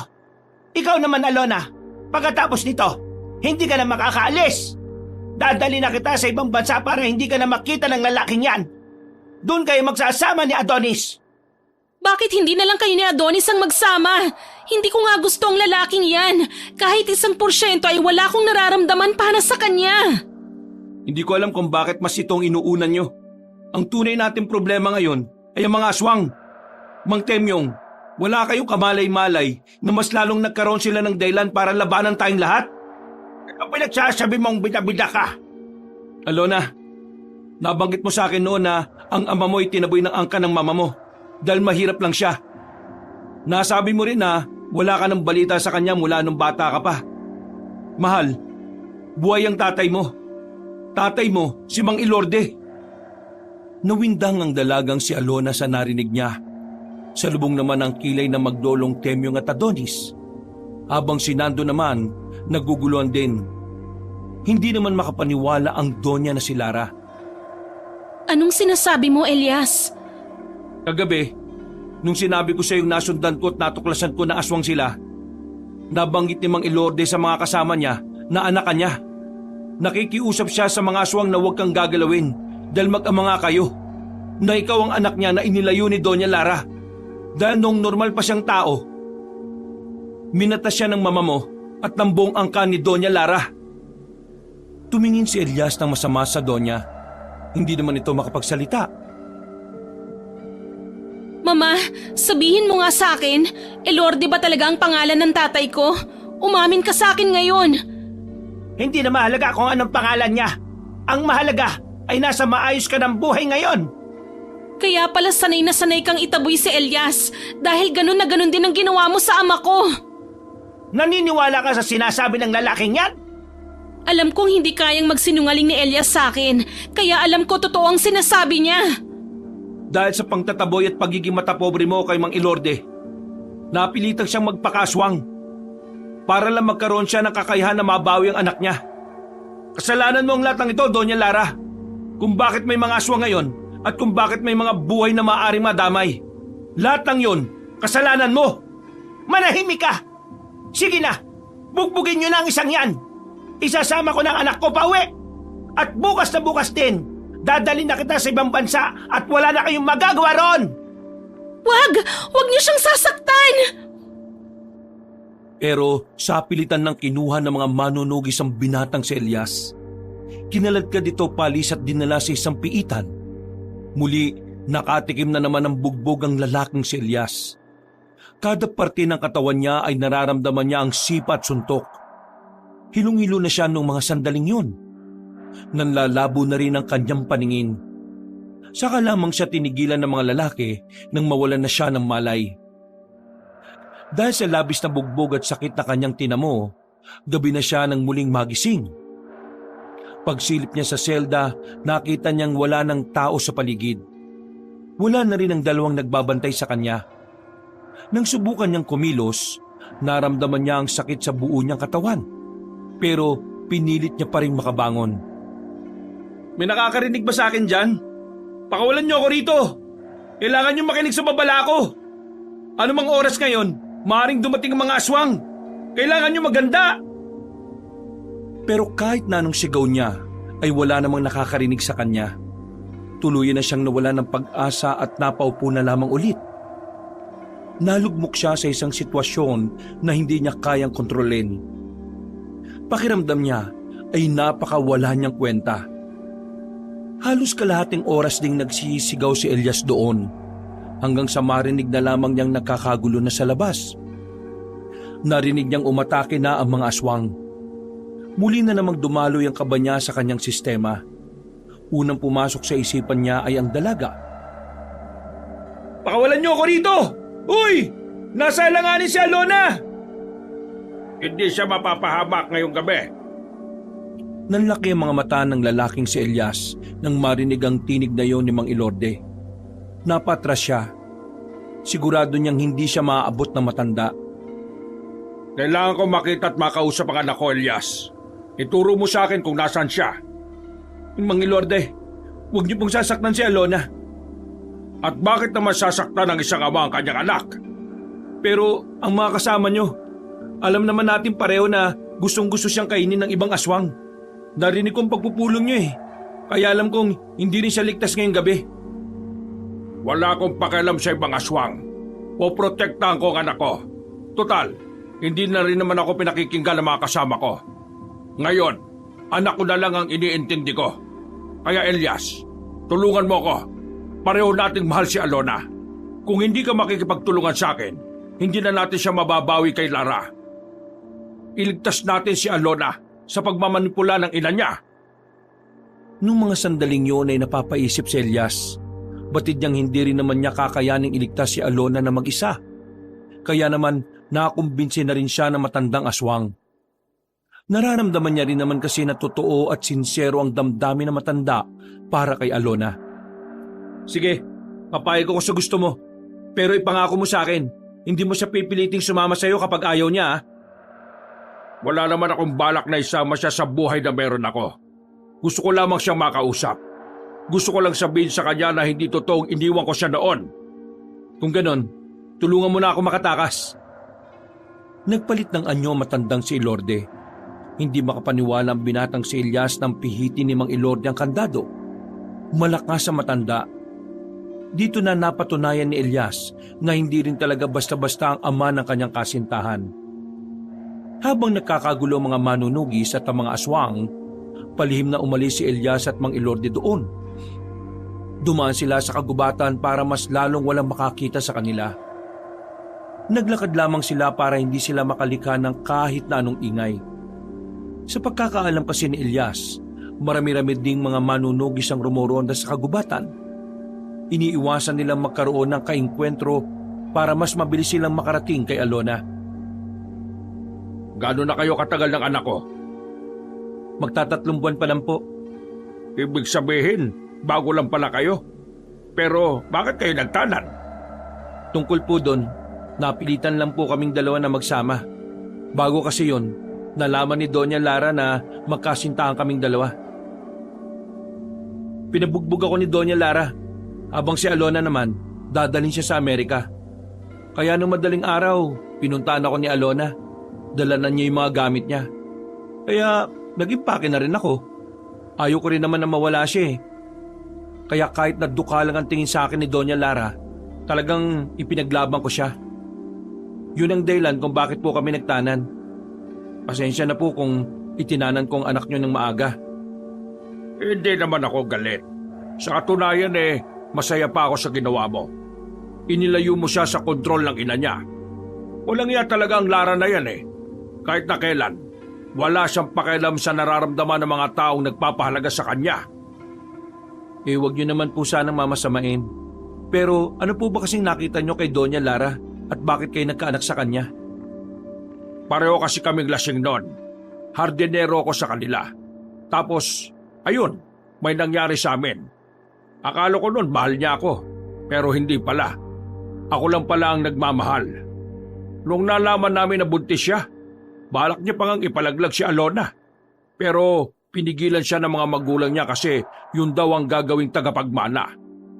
Wala talaga siyang nararamdaman sa akin kahit na magkasintahan kami. Siguro bagot na bagot lang siya sa buhay niya kaya niya ako pinatulan. Grabe pala talaga si Doña Lara, no? Pero mas grabe po ang ginawa ninyo. Sana hindi na kayo naging aswang. Mas naging miserable po yata ang buhay niyo nung naging aswang kayo Miserable talaga. Laging nasa panganib ang buhay ko. Ilang beses na nga ako nakaligtas nung araw Hanggang ngayon na ako na ang pinuno. Delikado pa rin ang buhay ko. Pero wala akong magagawa. Ito lang ang tanging paraan para makalapit ako kay Alona. Kung hindi ako nag-aswang ngayon, hindi ko kakayaning harapin ang mga armadong tauhan ni Lara. Natapos ang kanilang usapan ng matanaw na rin nila ang malaking mansyon. Pumwesto na muna silang dalawa sa di kalayuan doon. Habang nakatago sa ilalim ng puno, pinagplanuhan nila ng maigi ang kanilang gagawin. Hindi pwedeng ako ang papasok sa loob. Nararamdaman ko, naglagay na sila ng mga pangontra. Ganito ang gawin natin. Susubukan kong agawin ang atensyon ng mga bantay. Palalabasin ko silang lahat at saka ko sila papaslangin ng isa-isa. Pagkatapos nun, pumasok ka na kaagad sa loob. Hanapin mo si Alona. Kahit anong mangyari, huwag kang papayag na hindi ka lalabas kasama siya. Kung kinakailangan na itulak mo si Lara, gawin mo. Buwisit siya. Sige po, copy. Anong copy?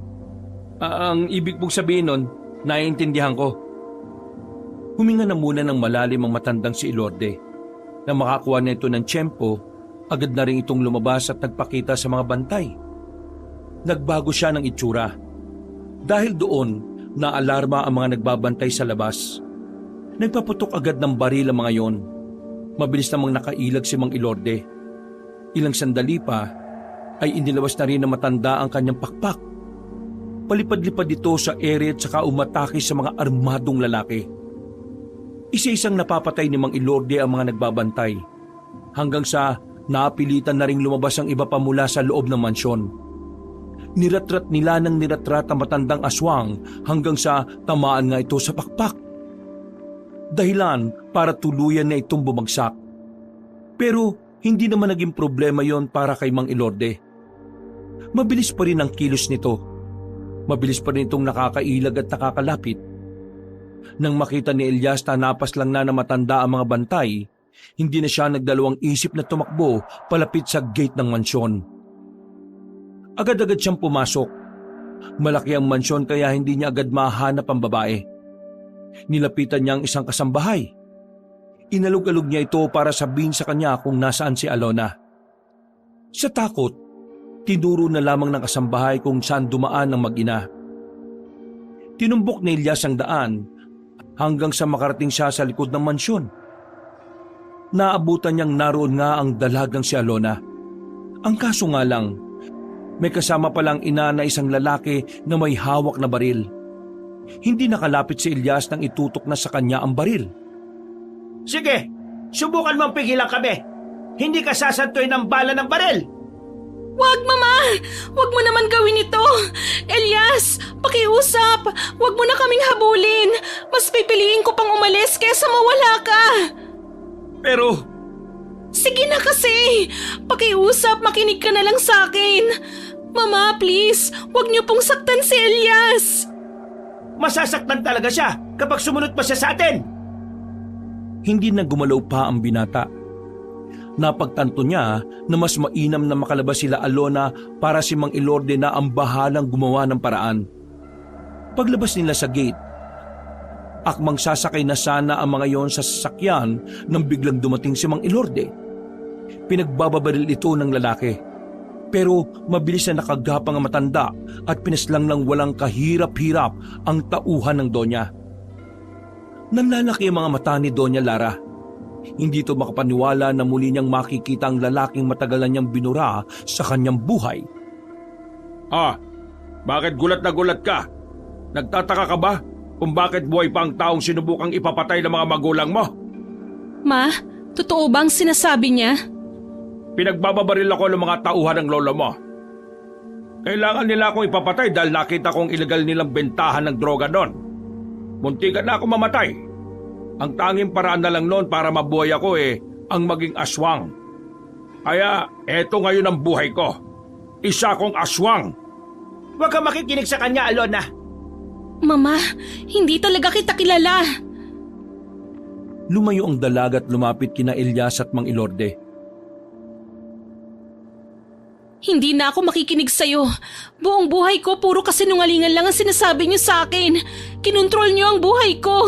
At kahit na kailan, wala man lang ako nararamdamang pagmamahal mula sa inyo. Hindi totoo yan. Kung hindi kita mahal, hindi sana maganda ang buhay mo ngayon. Maganda? Itong buhay bang sinasabi niyong maganda? Hindi to maganda, Ma. Ikaw lang ang natutuwa sa ganitong buhay dahil puro yaman lang ang nasa isip niyo. Wala kayong pakialam sa akin. Kaya niyo lang naman ako sinasama sa lahat dahil wala kayong ibang anak na magmamana ng mga kayamanan niyo kapag nawala na kayo. Ang kapal ng mukha mo! Sige, subukan mong idampi ang palad mo sa kanya. Makikita mo kung paano ako magalit. Alona, Elias, tara na. Saan kayo pupunta? Pipiliin ko naman ang buhay na gusto ko. Maraming salamat sa lahat, Mama. Pero paalam. Hindi na sila nag-aksaya pa ng sandali at dali-dali na rin silang umalis doon. Walang ibang nagawa ang Donya kundi ang sumigaw na lang ng sumigaw. Habang sila ay nakapasok na rin sa kagubatan. Pero hindi pa man sila nakakalayo. Tumigil na muna sila dahil alam ni Elias na maraming tama ang matanda. Naganap sila ng mas ligtas na pwesto. Sumilong sila sa ilalim ng puno ng balete. Umupo na muna kayo, Mang Ilorde. Tatapalan natin ang iba niyong sugat. Hindi, kakayanin ko naman to. Pakpak ko lang naman ng maraming sugat pero kaya ko naman. Sigurado po kayo? Oo, pero tumigil na muna tayo saglit. Naririnig ko ang hiyawan ng mga kapwa ko aswang at ng mga manunugis. Baka makasalubong pa natin ang iba kaya dito na muna tayo. Mahal, mag-usap na muna kayo ni Mang Ilorde. Bibigyan ko kayo ng oras sa isa't isa. Lalayo na muna ako. Elias. Bakit po? Maraming salamat. Tumango na lamang ang binata at naglakad na rin palayo. Nagbantay na lamang siya sa kanyang paligid. Naglakad-lakad habang daladala ang baril na nadampot niya na lang sa lapag. Hindi na niya namalaya na napapalayo na pala siya. Ilang minuto na rin ang nakalipas. Natanaw niya ang mga aswang na parang hinahabol ng mga manunugis. Narinig na rin niya ang sigaw ni Mang Temyong at Adonis. Dahil doon, nakaramdam na ng pagkabahala ang binata. Siguradong madadaanan ng labanan ng mag-ama kaya nagmamadali na siyang makabalik. Kumari pa siya ng takbo. Halos madapa-dapa pa siya dahil sa mga natatapakan niya. Nang balikan niya si Alona at si Mang Ilorde, nagulat na lamang siya dahil nakikipaglaban na si Mang Ilorde sa kapwa nito aswang. Hindi nagdalawang isip si Elias na paputukan ng baril ang mga aswang para tulungan na matanda. Elias, ikaw nang bahala sa anak ko. Bantayan mo siya. Kakalabanin ko ang mga ito. Kapi po! Kinalaban nga ni Mang Ilorde ang kapwa niya aswang. Kitang-kita na hindi naman nahihirapan si Mang Ilorde. Huwag kang mag-alala. Hindi magiging pinuno ng aswang ang tatay mo kung hindi siya malakas. Elias, umalis na kayo. Magkita na lamang tayo sa ilog. Bilisan nyo na. Dadami pa ito maya-maya. Itay, mag-iingat ka! Kahit madilim, ngumiti na lamang ang matandang si Mang Ilorde. Umalis na rin ang magkasintahan ng mga sandaling yon. Agad namang silang nakalayo pero malayo-layo pa sila sa ilog. Sa kamalas-malasan pa, nakasabay pa nila ang ibang aswang. Napilitan si Elias na gamitin na ang natitirang bala ng baril. Pinagbababaril niya ang mga aswang, pero masyado itong marami. Sa likod lang kita, hindi kita pababayaan. Aatake na sana ng sabay-sabay ang mga aswang nang biglang dumating na naman ang binatang si Nando. Muli, iniligtas ng binata ang buhay nilang dalawa. Tinira na naman ni Nando ng palaso ang mga aswang. Asintado ang lalaki na tinamaan ng mga nilalang sa ulo. Kailangan na natin makalis. Dito ang direksyon nila, Mang Temyong. Kaya dito tayo. Hindi na natapos ni Nando ang kanyang sinasabi nang makitang dumating na ang mga manunugis. Tila napako sila sa kanilang kinatatayuan nang makaharap na nila ang mga yon. Nandito pala kayo. Akala ko ba aalis ka na kinabukasan, Alona? Tapos na ang usapan ninyo ni Mama, kaya wala na dapat kayong pakialam sa akin. Anong walang pakialam? Ipapakasal ka pa sa akin, Alona. Kaya sa ayaw at sa gusto mo, hindi ka makakaalis. Sige, subukan niyo lumapit. Magkakamatayan tayo. Elias naman, ibigay mo na lang kay Adonis ang babaeng yan kesa naman mamatay ka pa. Ano naman laban nyo sa amin dalawa lang kayo ni Nando? Wala akong pakialam kahit ako lang mag-isa. Hindi ko ibibigay basta-basta ang babaeng pinakamamahal ko. Ang dami mo sinasabi. Nakakairita ka. Pakasama. Dakpin ang dalawang lalaking yan. Kunin nyo si Alona. Palapit na ang mga manunugis nang pumalag si Elias. Sinubukan nitong makipagsuntukan sa mga kapwa manunugis. Pero wala na rin itong nagawa ng pagtulungan nito. Hindi na rin nakapalagpas si Nando dahil tinutukan na siya ng espada sa leeg. Bugbog na naman ang lalaking si Elias. Pero parang sanay na ang katawan ni Elias sa kirot at sakit. Nakakatayo pa rin ito at nagagawa pang makatakbo palapit kay Alona. Niyakap ni Elias ang hita ng babae. Nagmamakawang huwag kunin ng dalaga. Wag! Wag niyo siya kunin! Nakikiusap ako! Kailangan pa nila magsama ng tatay niya! Manahimik ka na. Wala ka na magagawa. Tanggapin mo na lang na ikaw ang talo. Kunin niyo na ang babaeng yan. Ibabalik natin sa nanay niya yan at itutuloy ang kasal. Kahit anong gawing pagpalag ni Alona, nagsimula na namang kaladkarin ng magkaibigan. Pero hindi pa man sila nakakalayo, nakarinig na sila ng malakas na angil. Isang angil na nagpatindig ng kanilang mga balahibo. Tiyagdan niyo na ang mga sarili ninyo. Narito na ang pinuno ng mga aswang. Hindi kayo mapapatawad ng ama ko sa ginagawa ninyo. Magbabayad kayo! Shh! Huwag kang maingay, iha. Bigla akong nananampal minsan. Napatigil sila sa paglalakad ng nasa malawak na kapatagan na sila. Saksi ang maliwanag na buwan nang makaharap na nila si Mang Ilorde. Kahit na papaano, nakaramdam ng pag-asa ang lalaking si Elias. Hindi naman inakala ni Nando na darating ang pagkakataon na aasa sila sa tulong ng isang aswang. Malakas pala talaga ang loob mo, kahit nakakagulo-gulo na kayo mga aswang. Wala naman akong pakialam kung hindi na sila umalim sa akin. Ang malaga sa akin ay ang babaeng dala-dala ninyo, dahil anak ko yan. Anak mo nga, pero hindi pa rin ako makapaniwala na naging malakas ang katulad mong niyanggaw lang naman. Para lang sa kaalaman mo, hindi ako niyanggaw. Pinili ko talaga maging aswang. Nagpayanggaw ako.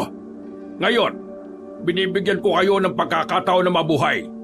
Bitiwan niyo ang babaeng yan at walang masasaktan ngayong gabi. Hindi mo ako pwedeng takutin. Nakakalimutan mo yata ang pinuno ng mga manunugis ang nasa harapan mo. Ayaw ko ng maraming sinasabi. Simulan na natin to. Pinalusob ni Mang Temyong ang mga bataan nito. Agad namang hinarap ito ni Mang Ilorde. Sa isang iglap lang, lahat ng tauhan ni Mang Temyong ay namatay na rin. Wala man lang kahirap-hirap para kay Mang Ilorde kahit na may mga galos na rin ito. Windang na windang naman si Elias sa mga nangyayari. Hanggang sa mga sandaling ito, hindi pa rin siya makapaniwala na nasa panig sila ng aswang kumakampi. Inilabas na rin ni Mang Temyong ang espada nito. Nakita nilang lahat na mayroong bagay na kumikislap sa bandang leeg ng matandang manunugis. Hindi pwede magkamali ang binatang si Elias. Ang bagay na yon ay walang iba kundi ang anting-anting. Nagsimula ang labanan ng dalawang matanda. Mahusay din si Mang Temyong. Sa katunayan, nagagawa rin itong tapatan ng bawat pag-atake ni Mang Ilorde. Noong mga sandaling yon, hindi maiwasan ni Elias na hindi mabahala. Sa nakikita kasi niya, may tsansang matalo rin si Mang Ilorde. Tumingin siya sandali kay Alona. Kita niya rin kung papaanong mag-alala ang babae. Hindi mo ko kakayaning matalo. Hinato ni Mang Temyong ng malakas ang kanyang espada. Tinamaan si Mang Ilorde sa dibdib. Pero sa mga sandaling yon, tila walang nararamdamang sakit na matandang aswang. Maging si Adonis ay hindi na rin mapakali. Kita niyang anumang oras ay malalagay sa alanganin si Mang Temyong. Biglang mas bumilis si Mang Ilorde. Hindi na namalaya ni Mang Temyong na nasa gilid pala niya ang pinuno ng mga aswang. Isang mahabang kalmot ang ginawa ni Mang Ilorde. Agad na bumagsak si Mang Temyong. Akmang tatapusin na sana nito ang pinuno ng mga manunugis, pero bigla na lamang tinutukan ni Adonis ng talim sa leeg ng dalaga. Sige, gawin mo! Tatagpasin ko ang leg ng babaeng ito! Napatigil si Mang Ilorde, pero nagulat silang lahat sa ginawa ni Alona. Sinagat ng dalaga ang kamay ni Adonis. Nang mabitiwan siya nito, akmang tatakbo ito palayo, pero tinaga ito ni Adonis. Tinamaan sa likod ang dalaga na agad din namang bumagsak sa sahig. Alona! Alak! Kahit si Adonis, nagulat din sa kanyang ginawa. Nawala na kasi ng malay ang dalaga. Gumapang naman si Elias patungo sa kanyang pinakamamahal na babae. Mahal! Gising! Mahal! Naririnig mo ba ako? Dumilat ang dalaga, pero nanlalabo ang mga paningin nito. Anong ginawa mo sa anak ko? Anong ginawa mo? Unti-unting nagpalit ng anyo si Mang Ilorde. Naging halimaw na ang itsura nito. Dahil hindi na naman na makikita ni Alona ang anyo niyang yon, wala na siyang pakialam kung ano ang mangyayari. Dinakman ni Mang Ilorde si Mang Temyong sa leeg. Iniangat ito sa ere at agad na pinagkakakalmot ng marami sa tiyan. Tumigil lang ang matandang aswang ng pagtangkaan na naman ni Adonis ang buhay ng dalaga. Mabilis na gumapang si Mang Ilorde. Nahawakan agad na matanda ang kamay ni Adonis. Pinisil ni Mang Ilorde ang kamay ng binata hanggang sa unti-unting madurog ang mga buto nito. Halos maihi sa sobrang sakit ang binatang si Adonis. Nabitiwan nito ang espada at saka binali ni Mang Ilorde ang kaliwang braso nito. Binalibag ni Mang Ilorde si Adonis palapit sa lolo nito. Galit na galit ang matandang aswang. Tila ang tumatakbo na lamang sa utak nito ay paslangin ang magama. Humaba ang mga kuko nito. Wala na itong ibang naririnig kundi ang demonyong nag-uutos na tapusin si Mang Temyong at Adonis. Akmang papasalangin na ni Mang Ilorde ang dalawa nang biglang narinig itong nagsalita si Alona. Itay, huwag kang maging masama. Tila natauhan si Mang Ilorde. Natunaw agad ang galit sa kanyang kalooban nang malamang buhay ang kanyang anak. Dali-daling bumalik sa dating anyo nito. Lumapit ito sa anak na babae. Anak, Tay, sobrang hapdi ng likuran ko. Elias, itakbo niyo na siya sa bayan. Aasikasuhin ko ang mag-amang ita. Naintindihan ko. Nando, samahan mo ako. Itay, huwag mo silang patayin. Ayaw kitang maging masamang aswang. Tumungo na lamang ang matandang si Ilorde. Walang sinayang na sandali ang magkaibigang Elias at Nando. Nang makarating na sila sa kalsada, agad nilang hinarang ang napadaang sasakyan. Mabuti na lamang ay nakilala ni Nando ang nagmamaneho, kaya agad din naman silang dinala sa ospital. Naagapan naman ng dalaga, madili itong naasikaso, at makalipas lang ang ilang oras, sinabi sa kanila ng doktor na nasa maayos ng kalagayan ang babaeng si Alona. Mahal, kumusta ang pakiramdam mo? Mahapdi pero ayos na ako.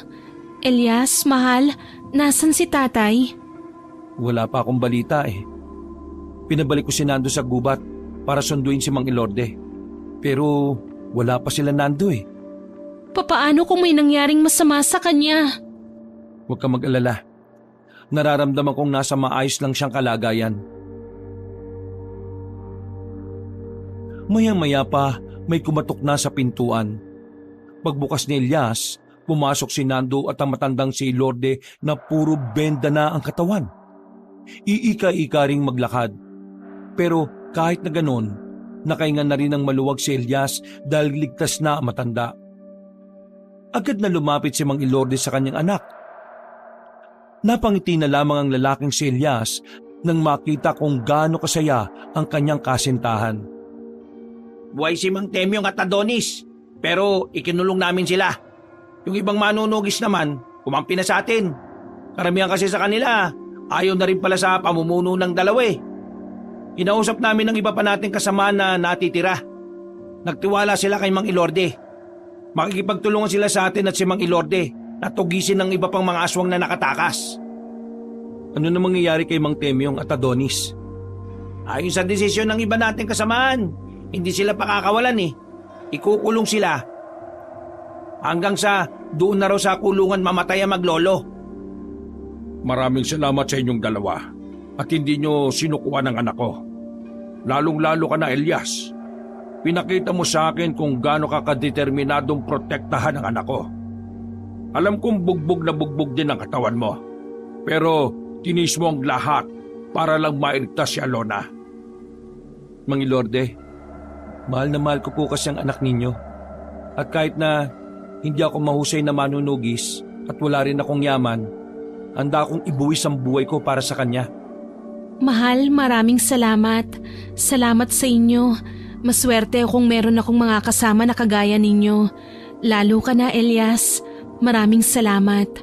Sana pagkatapos nito, makapamuhay na tayo ulit ng payapa. Huwag ka mag-alala, mahal. Malapit na mangyari yon. Kaunting tiis na lang. Tama si Elias. Ngayong wala na ang maglolo, sigurado, watak-watak na rin ang mga aswang. Magiging maayos na rin ang lahat. Nagyakapan na lamang sila noong mga sandaling yon. At dahil pare-pareho silang may mga galos, ilang araw na rin muna silang nagpahinga. Nang makarecover, muling inasikaso ni Mang Ilorde ang mga kapwa nito aswang. Kasama ng ibang manunugis, inubos nila ang mga natitirang aswang sa kagubatan. Tuluyan ang nakapagbagong buhay ang matandang si Ilorde. Hindi man ito makabalik sa pagiging tao, pero lahat ay ginagawa nito para maging tunay na ama sa kanyang anak. Hindi na nagpakita pa si Alona sa kanyang ina na si Doña Lara. Namuhay na lamang ng simpleng dalaga kasama ang lalaking si Elias. Sa lahat ng nangyari, masaya ang kalooban ni Elias kahit na nalagay sa alanganin ng kanyang buhay. Masasabi niya na sulit lahat ng kanilang paghihirap. Dahil sa wakas, wala na mga masasamang aswang at masasamang manunugi sa kanilang lugar. Sa ngayon, masaya nang nagsasama si Elias at Alona. Sinusubukan nilang mamuhay ng payapa. Pagkatapos nilang maikasal, nagkaroon sila ng 2 anak. Nakabuo sila ng masayang pamilya sa tulong ni Mang Ilorde at ni Nando. Matapang nilang hinarap ang buhay bilang isang ganap na magulang. Wakas,